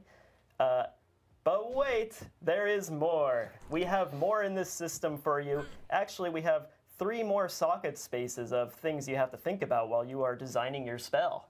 So let's get into that. So we have Arcana. Arcana are going to be dropping in seasonal content randomly in the released version of this season, but on PTR we're just going to be giving it to you, so you'll be able to play around with all of them. But Arcana are like, think of them like the tuning knobs for your powers. These are small, subtle effects that when you add 3 of them, they really kind of tailor the power, the catalyst, to your play style. Yeah, so we have. Okay, so let's recap again really quick. Yep. We have the catalyst, which is the visual effect. We have the infusion, which determines the catalyst's elemental type and gives it fancy bells and whistles. And then we have the arcana, which even modifies it further. And like we saw there, like you could make it bigger. Oh, it's like or Season you could 2 Give remix. yourself a buff when you use your catalyst and that kind of stuff. Exactly. So like, let me just walk you through these. Or whatever 3 Arcana Vampire right here. Powers was. So I picked these 3 because they kind of show off different reasons you might use an Arcana. So starting on the left side with Gleaming Conduit, it increases the effect size of your catalyst. What does that mean? Let's go back to the first catalyst we showed off. How many It fucking was times the have they gone through this, Celestial dude? Surge, where you had the stars raining from the sky. These are like these are like That's a 5-word randomized sentences. How pattern, much right? can you That's a bit explain of a them? downside. But with this placed into the socket, suddenly those stars are creating bigger impacts when they land on That's the ground. crazy. This Meaning effect by size increased by swapping in 52%. this, It gets Arcana, bigger. That's you are crazy. overcoming a bit of that downside, and you are making that damage more consistent and just more overall impactful. Yep, and that's just going to apply differently to each catalyst. Yeah. For Tranquil Stone, I'm actually just going to throw this over to Charles. Charles, what class might be happy about this Arcana? I mean, I've heard some classes, Necromancer, talking about how they don't have too many options for Fajita Unstoppable. bowl. Well, now you have many, many options, 5 different catalyst options, and tons of different ways to invoke it. to gain that unstoppable. So, you know, necromancers, look out for that tranquil stone. Exactly. Yeah. So this again, this kind of goes to that philosophy of these will kind of fill in holes. Oh my gosh, taking my 1 sec. Okay, technical difficulty aside, I can hear again. Tranquil Stone will basically What, is he overcome listening to some someone downsides tell him of what your to class. say? It will, you know, fill in the holes and allow you to overcome things you lack, and that's really cool. And then Potent Alloy. Alloy? Alloy. Alloy? Alloy? Okay, I pronounced it correctly. Potent Alloy. We talked about how infusions interact with monster affixes. You're even going to find some arcana in the mix that will also additionally interact with even more monster affixes. Right. So if that really suits your playstyle, feel free to place those in. But wait, there's a little bit more. We're getting there, but there's a little bit more. There are also legendary arcana. And when we think about legendary Who could have arcana, seen it we're not really coming? thinking about pure player power. We're thinking about how hard they are to understand, the depth of them, right? There's just a lot going on. No, And it's I need 5 that. words. So there are 5 legendary arcana that you can discover out there. And as you see in this slide right here, we have Nightmare Orb. But if you look at it, it changes. What's going on? So let's start on the left side. So on the left side, Oh my your Nightmare God. Orb This is is actually like a speaking preschool to the presentation. Cosmic Anomaly catalyst from before. Oh, yes. And it adjusts its effect to match it. So when you put this on your pet summons catalyst, suddenly they're gonna have this little aura around them where as they run into enemy. Dude, they're treating like this is fucking rocket science lecture or something. This is like easier shit than I understood from games from 25 years ago when I was 5 years old or whatever. They're gonna fear and slow them. Holy shit. But if Do we go you to the really right need side, the... the Nightmare Orb is talking to Celestial Surge. And this does a completely different effect. It's going to fear unaffected enemies. But once the fear ends, you have a chance to create even more stars.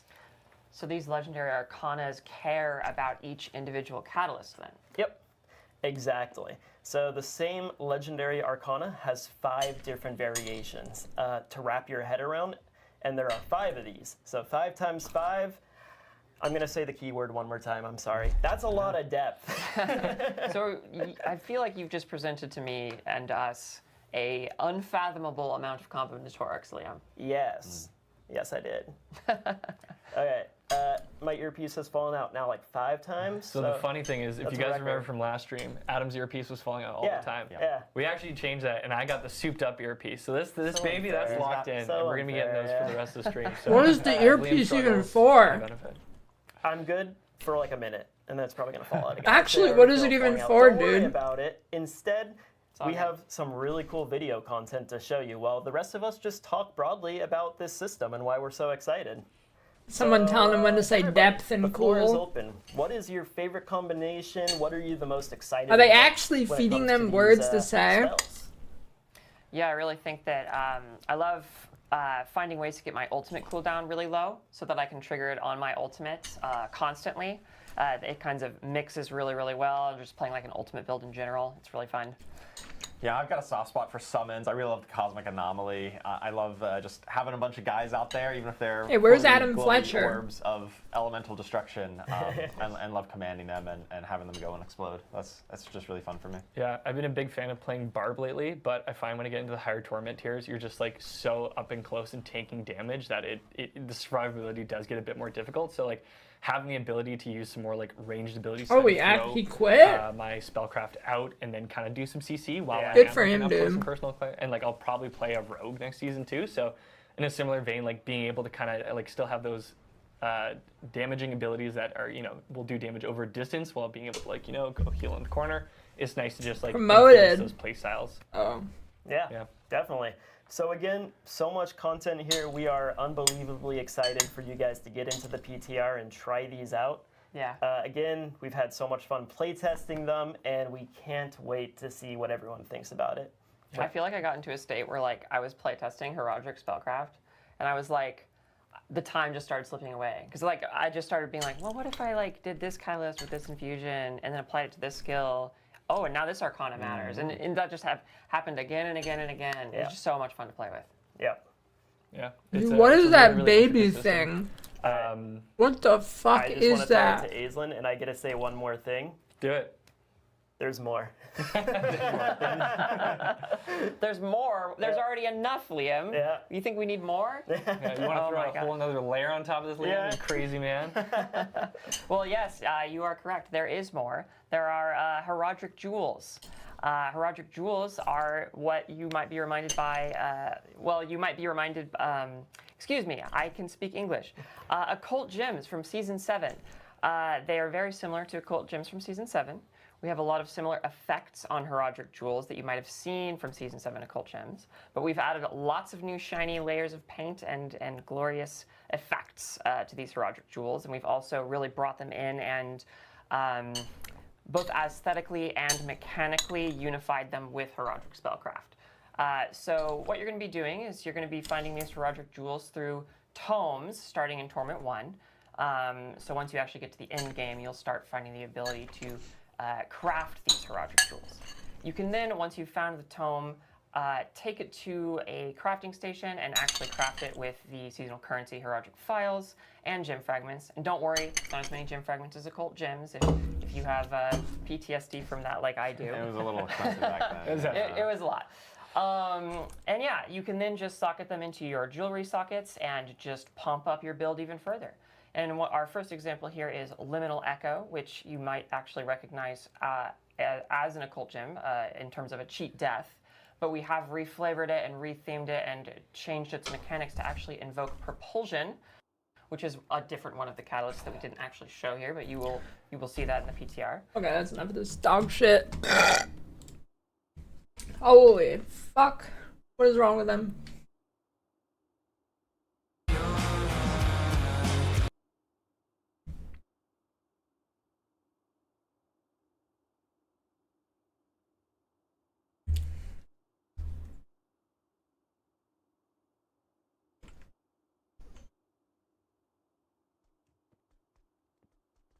Dude, I don't.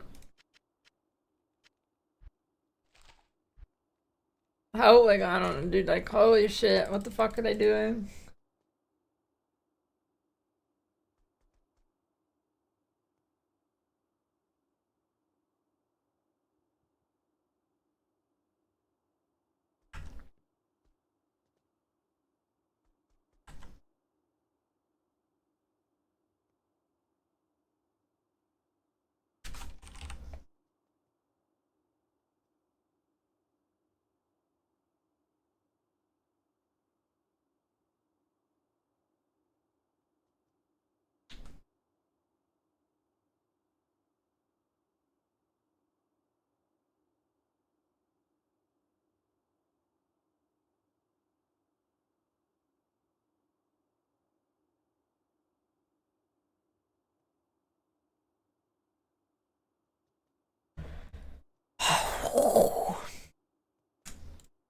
What a clown show.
At your service. It's crazy how boring they can make it, like.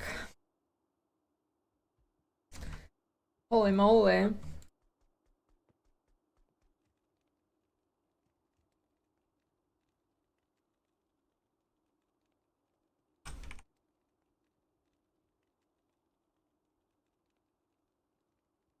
Alright, I'm gonna play this other game.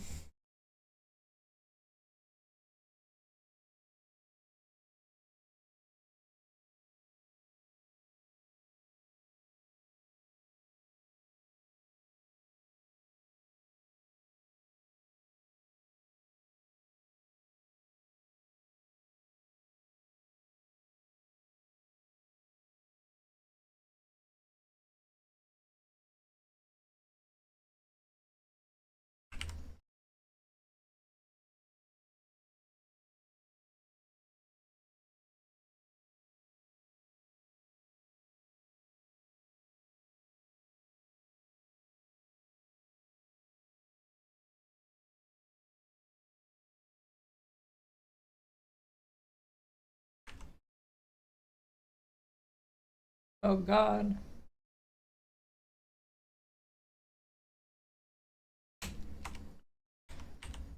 Hold on. Slight issue.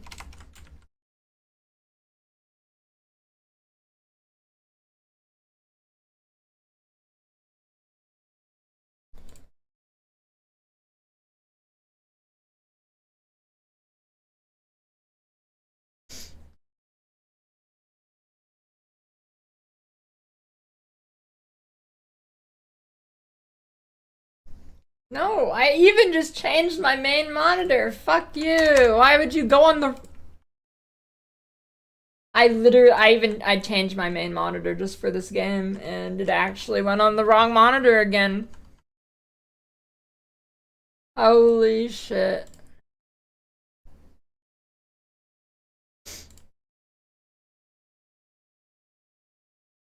Come on, I set it up perfect for you. It gave you the right monitor.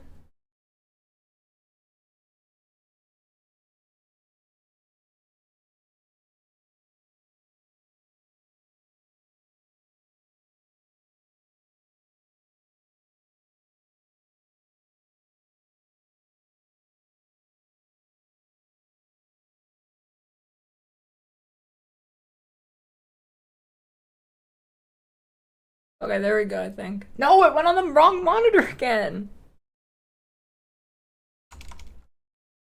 Why? Oh well, I'll just play it in like a small window or something, I guess. I don't...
Dude, it just made...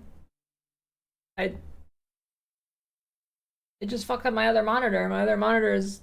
It's on the wrong monitor! Fuck you.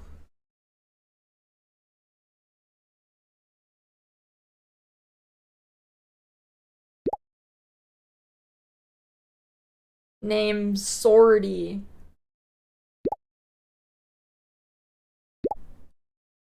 Settings. Oh, here we go. Maybe. Change monitor? Oh, shit. Oh! I'm in! I'm in, dude. Here we go. They've thought of everything.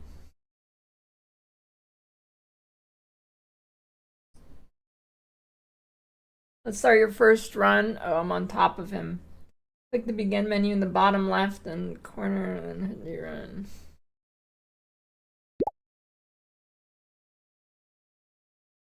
Oh shit, you get different cursors.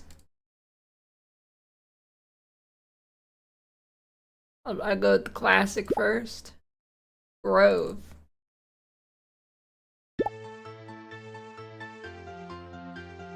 I'm over sword guy.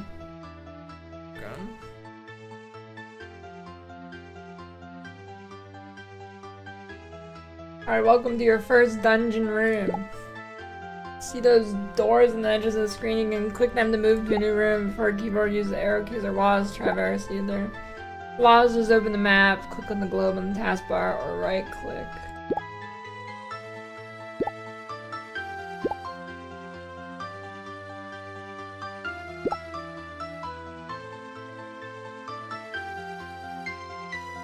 The mouse icon next to me. I don't see it, actually. Do you see it? I don't see it.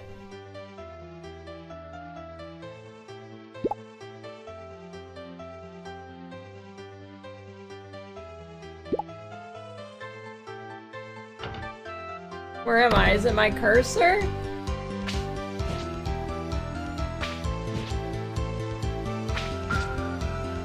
Oh shit, it's actually my cursor. What did it say about WASD? Oh well. I mean, I'm fine with it just being my cursor.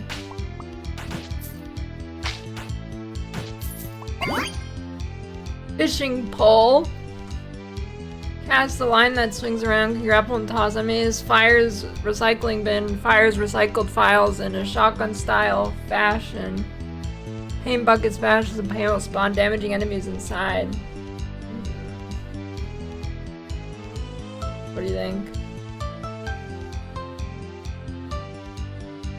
I'm feeling the recycle bin.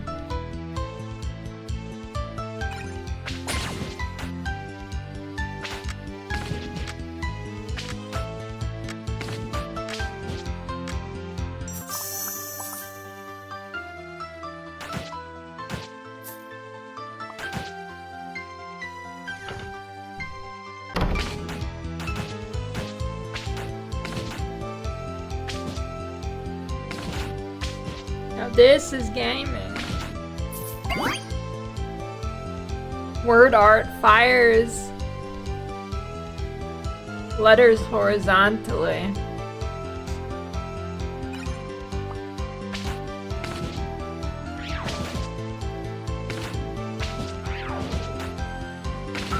I wonder if it has like evolutions and whatever. Ape. Dog.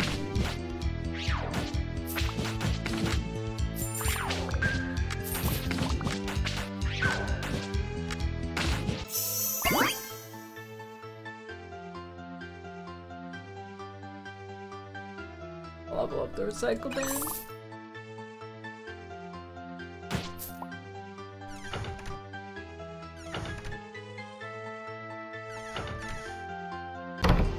Oh, my map's Minesweeper.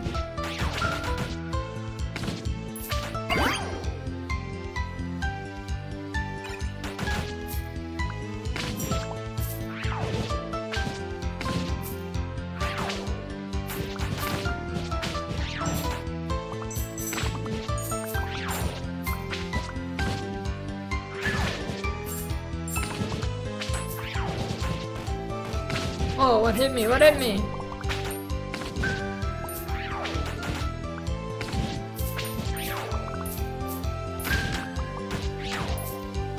Little fly thing.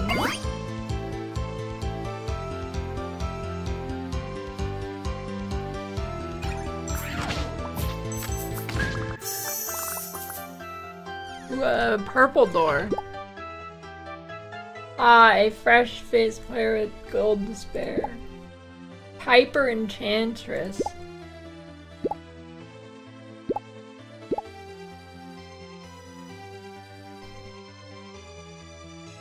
Can't afford.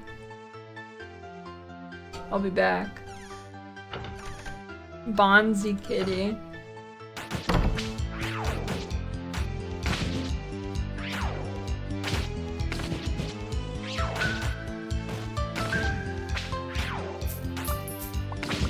I hope Bonzi Buddy's a boss.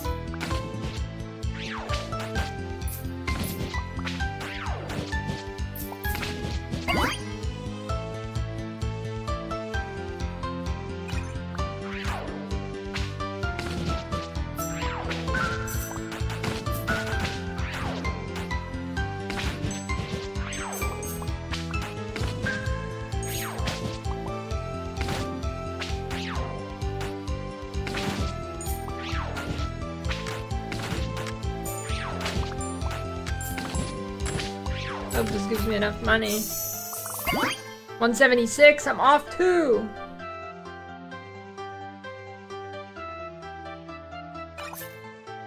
Wait, I'm off 1. I'm off 1. I better be able to get this. Okay.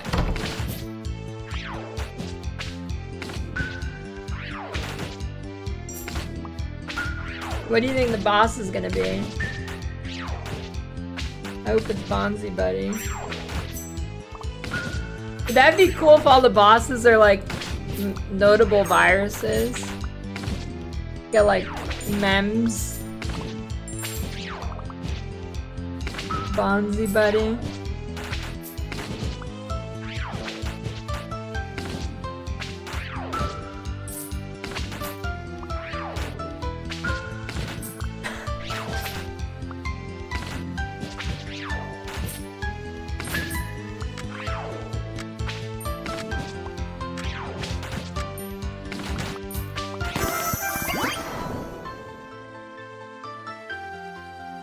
Now available my computer, increase the max HP by 15%.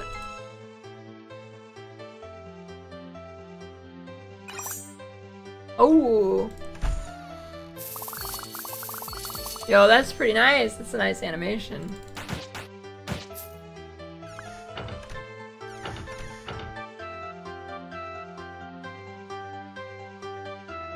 Inject.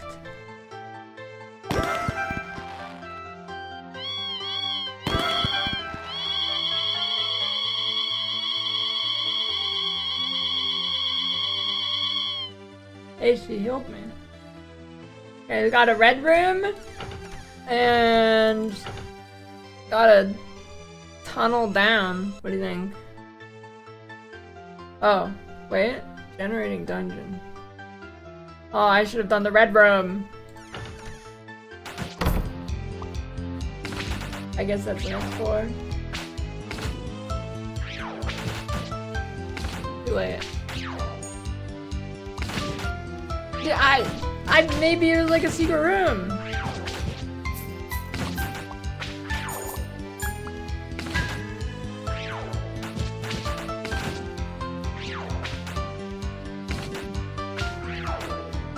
You never know.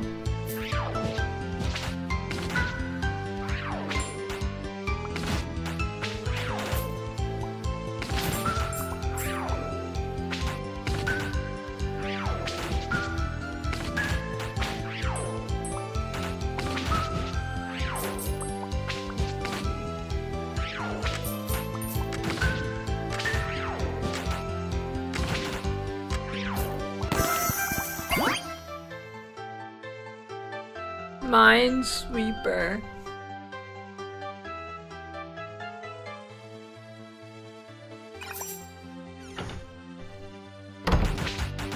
Hey guys, welcome to my Minesweeper build guide.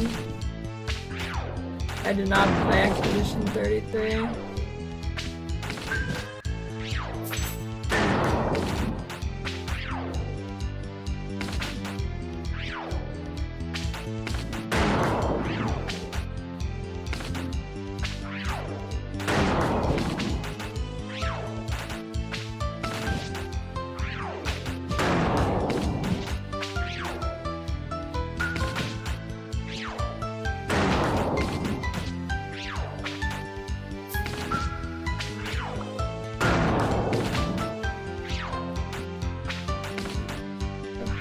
little bit of Minesweeper, but it's not fun.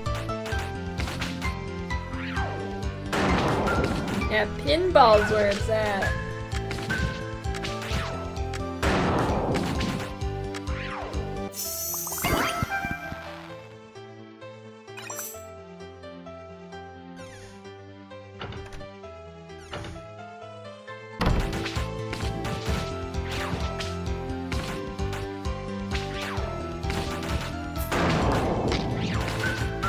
The Minesweeper bomb scares me. It sounds like it's me getting hurt or something. But I don't know if this...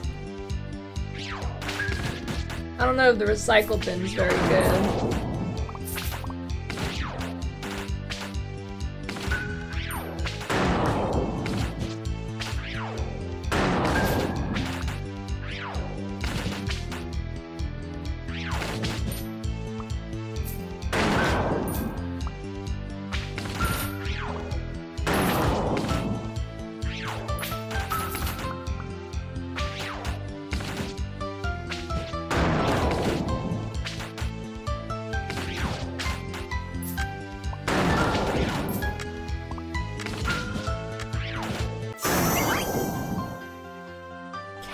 JPEG. Reg edit.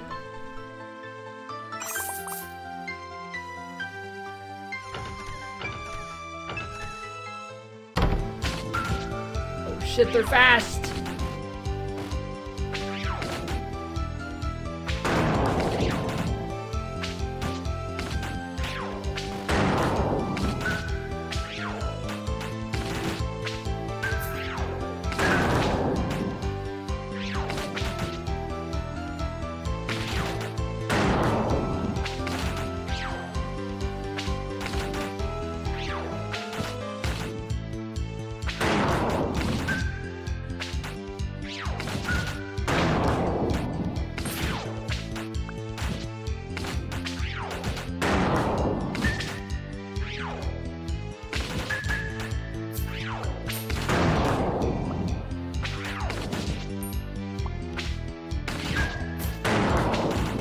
Shit.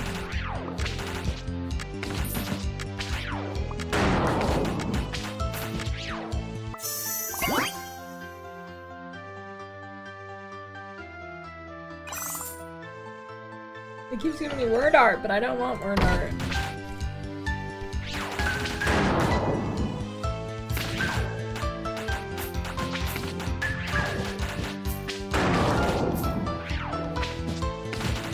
Okay, this one's easier. No word art. Give me recycle bin.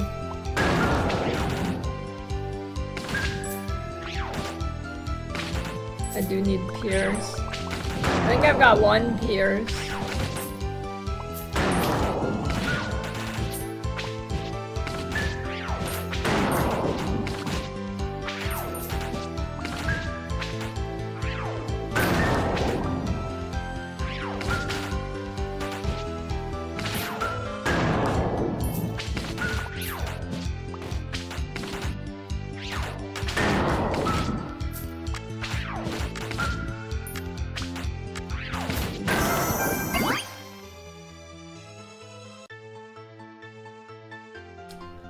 Cat JPEG.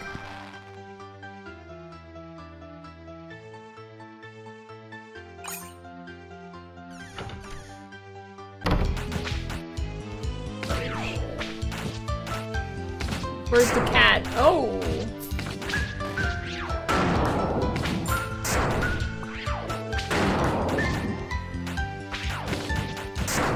That's neat. We're surviving Windows 98 strokes.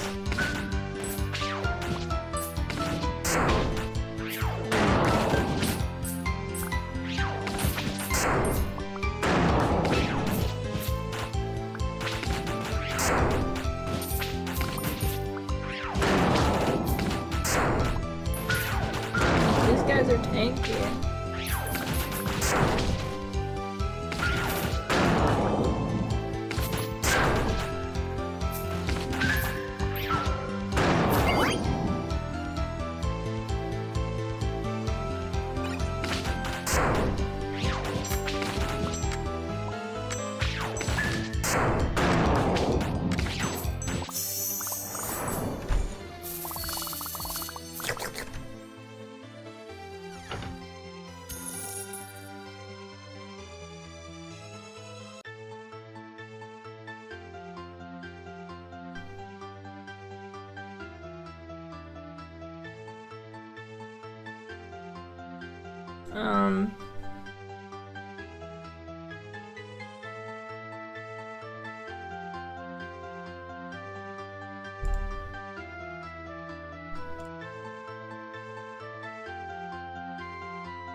I don't know which one to do.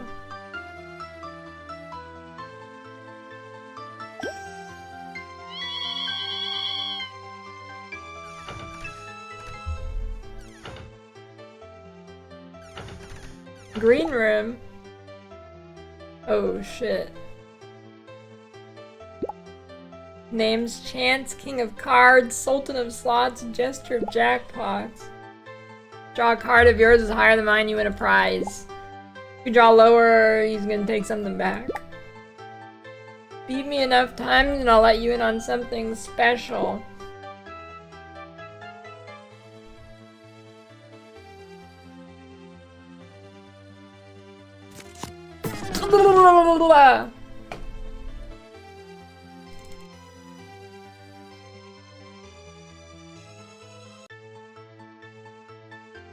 That's not good.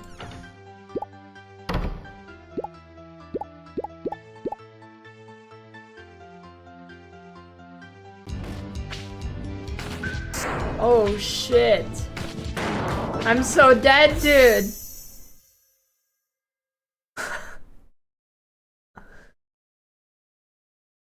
Boat League 2? For sure.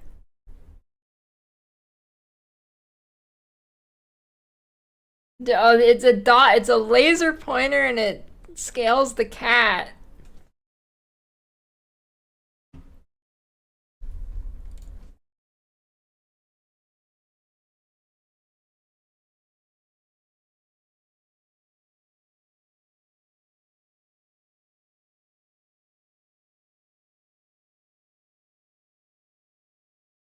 I'm too poor for those.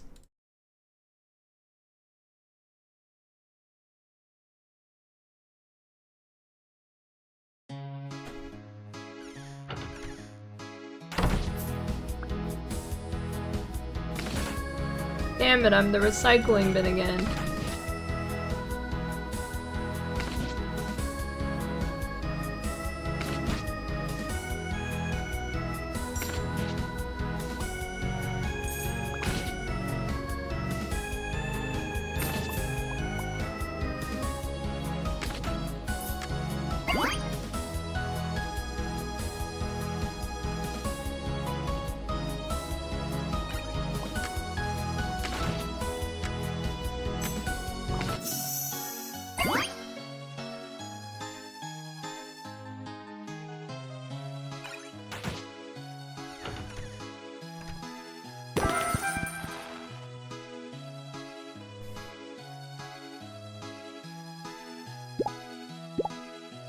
Hyper's Imperium.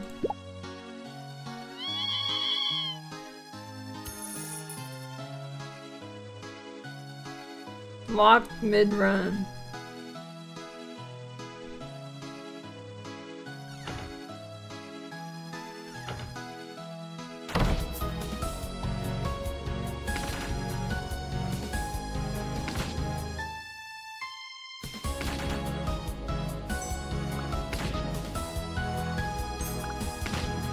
Yeah.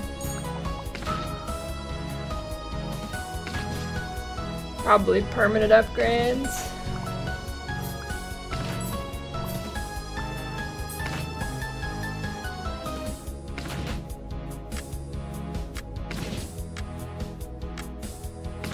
Shooting my tax returns from the recycling bin at them.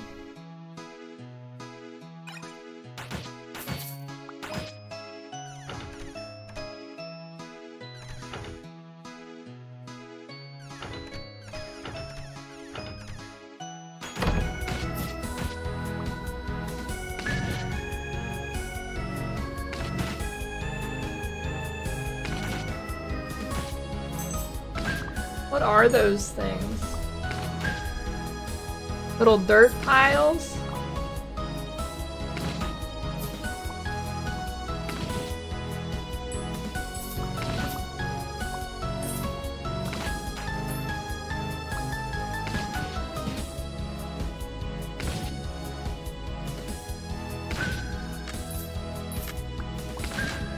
This is going crazy.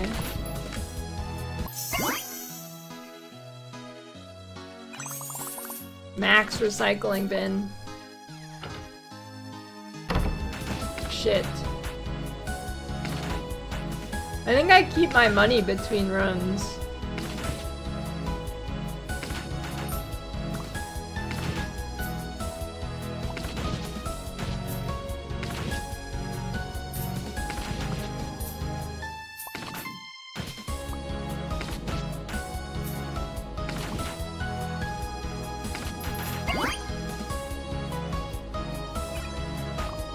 Some animal with paws.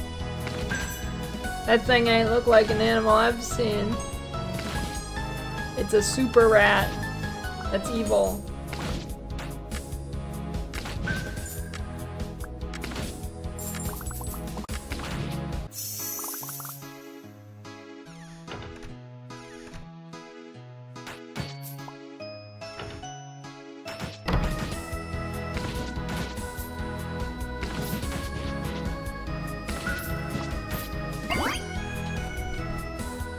Yes, give me the pierce. Oh, that's way better.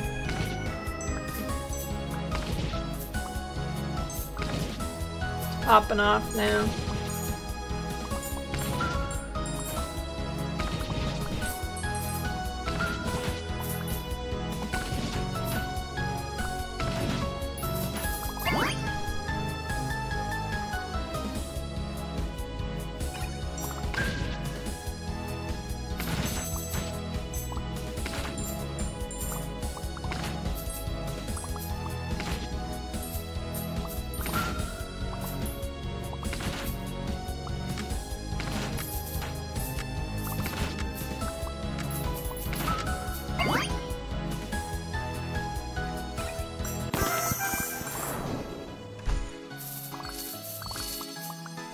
I like the chest looting animation. Alright, let's try the red room.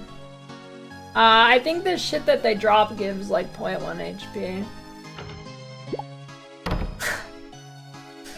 Amador's gonna like that guy.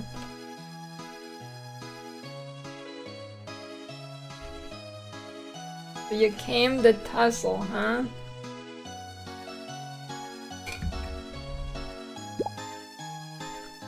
Milo the Minor Mole.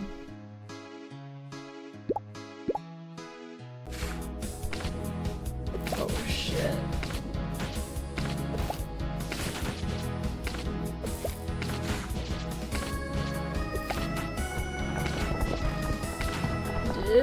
Holy shit. I bet the later levels are crazy.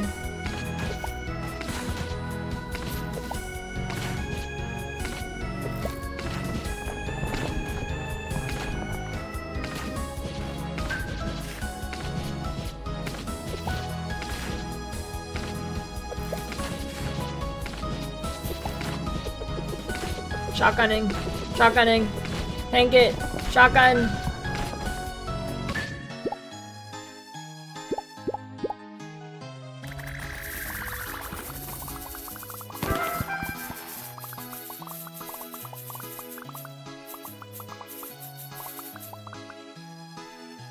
Oh, 15% chance the enemy explode if killed by this.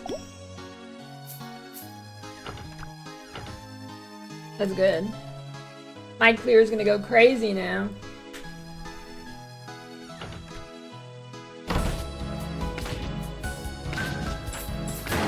Ooh. That's nice.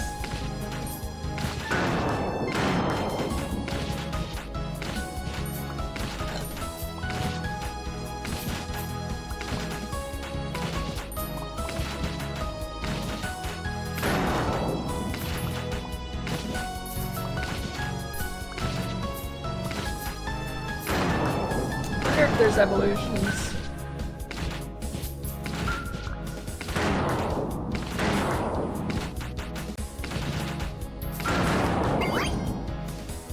CD that bounces off walls. CDs.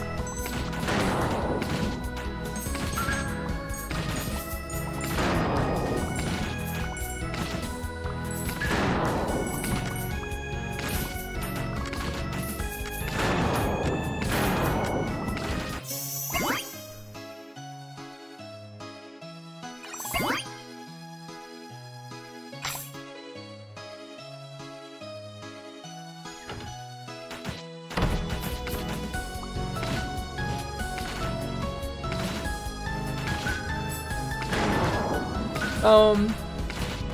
3 big booms. So you guys downloading Marvel Strike Force or what? Was that game awesome?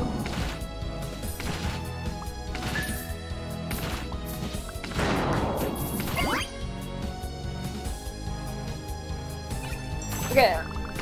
What I don't get about that game is why do half the abilities not have sound effects?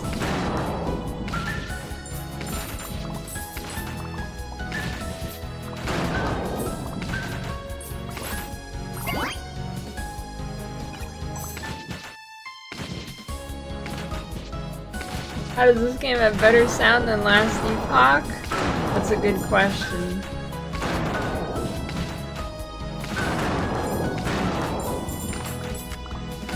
But I feel like indie games usually have some sick sounds. Maybe it's just stock sounds are really good. Okay, if I get all this shit off the ground at the end of the map, I don't understand why I care about picking it up.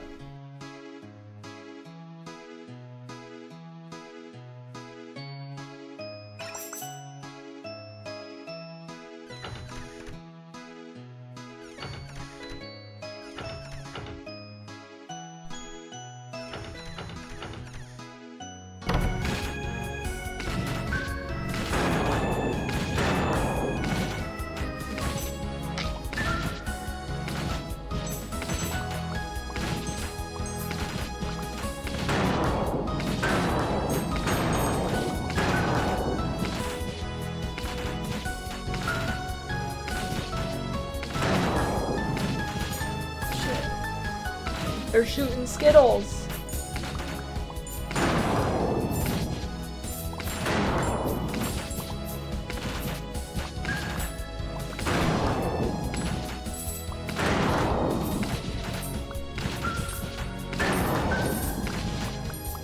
Crazy dodge simulator.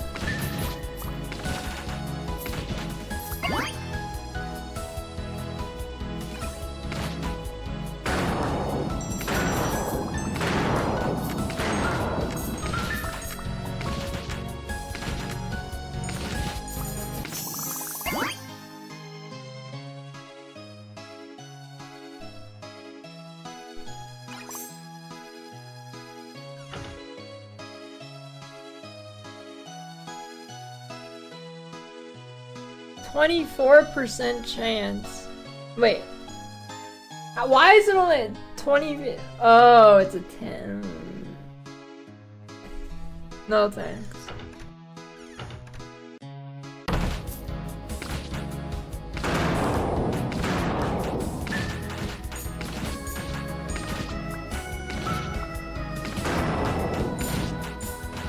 Do it for content? No.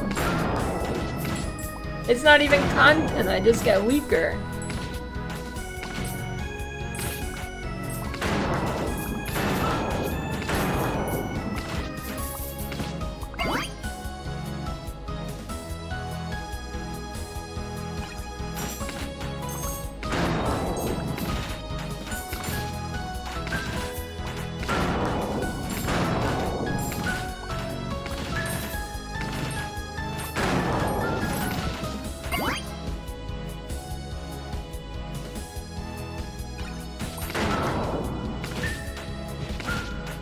Wait, these cursors are confusing! I don't like these cursors. I can't see my main cursor. Those are troll. I keep looking at them.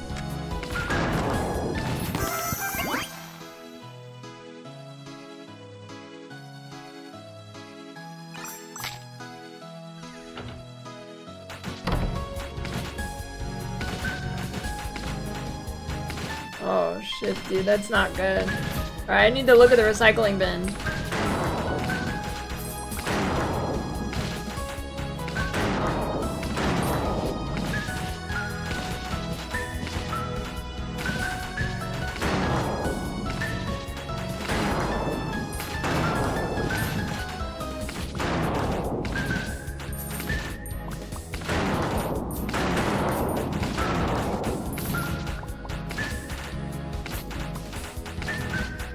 Are those cows? I think they're cows.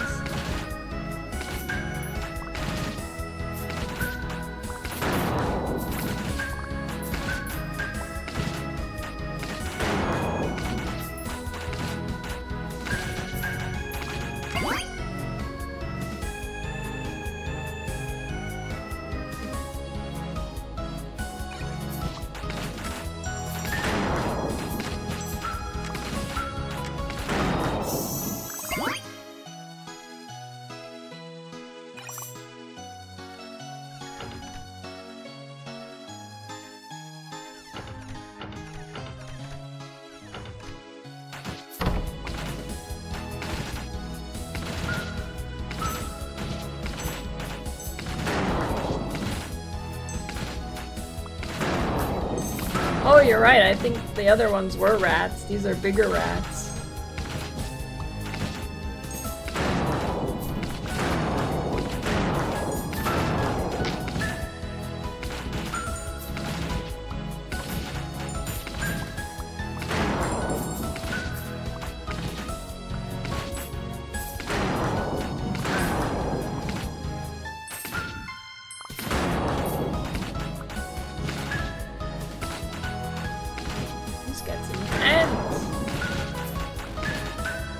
Oh shit.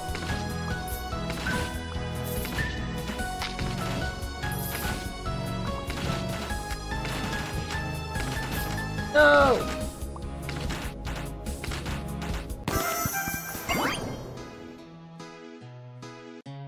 Oh, I should have clicked the heal button. Huh, so I guess there's not a boss room in every floor?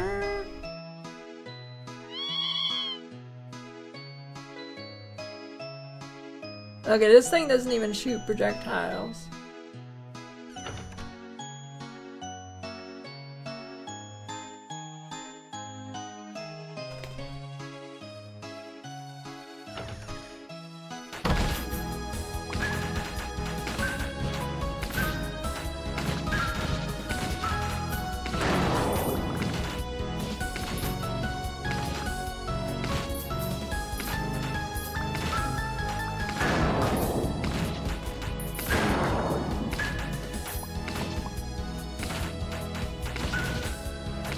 With these stupid cursors.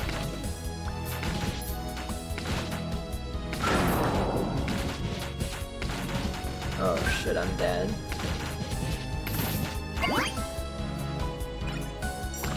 Maybe not. Maybe I'm saved.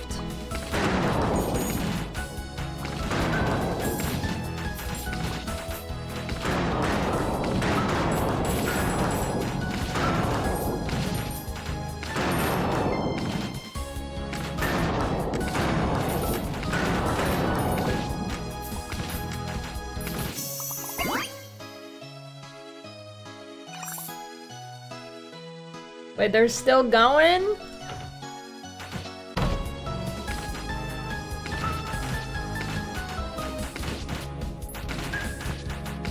How long have they been at it? Like an hour and a half?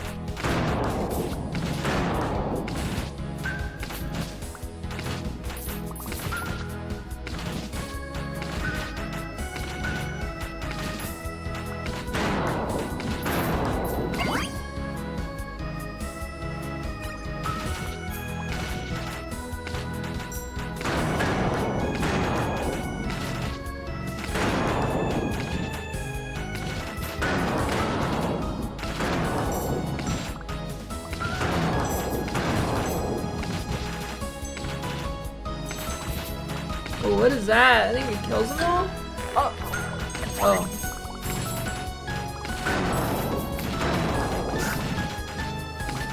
I thought I was gonna die for a second with the blue screen.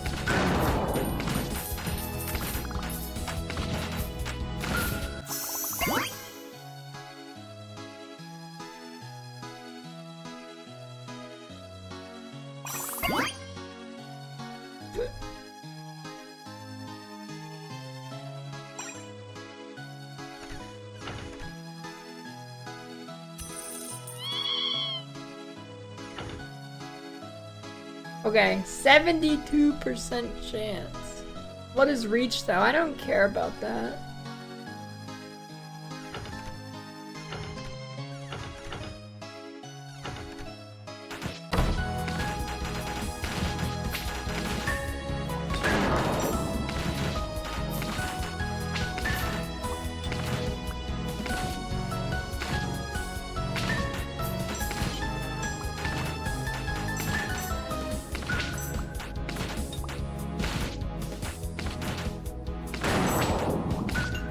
CD go.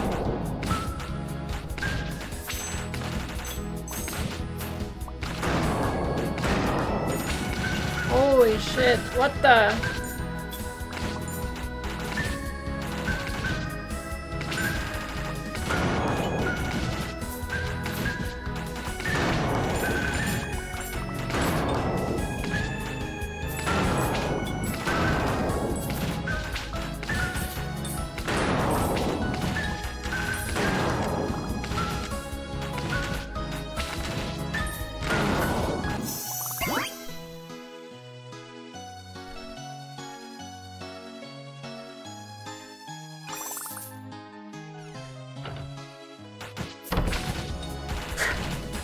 Currency conversion will happen May 22nd.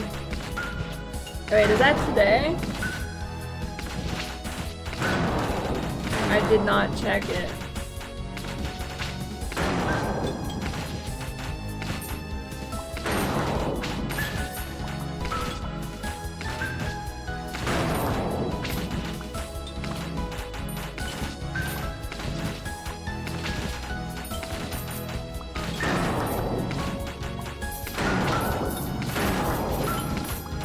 Get the thing! Oh god. Get it, yes. Saved. Shit.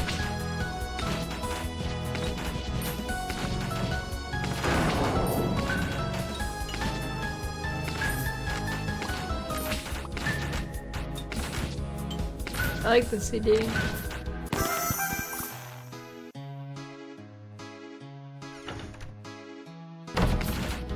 God, I didn't level up.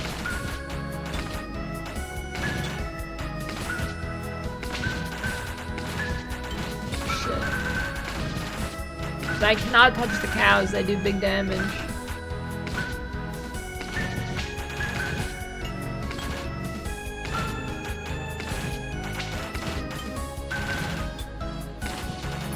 Fuck. So what do? I touch the cow. What?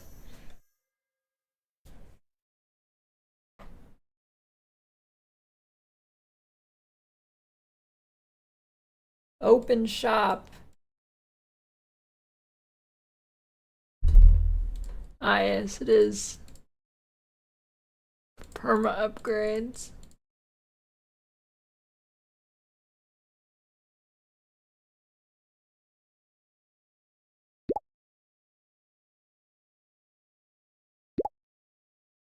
Every time you clear a room in a dungeon, you get a pickaxe swing. Permanent upgrades.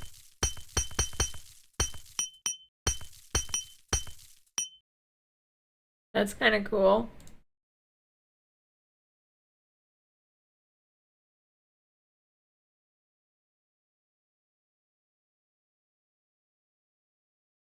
Donate. Think that brings up like real life?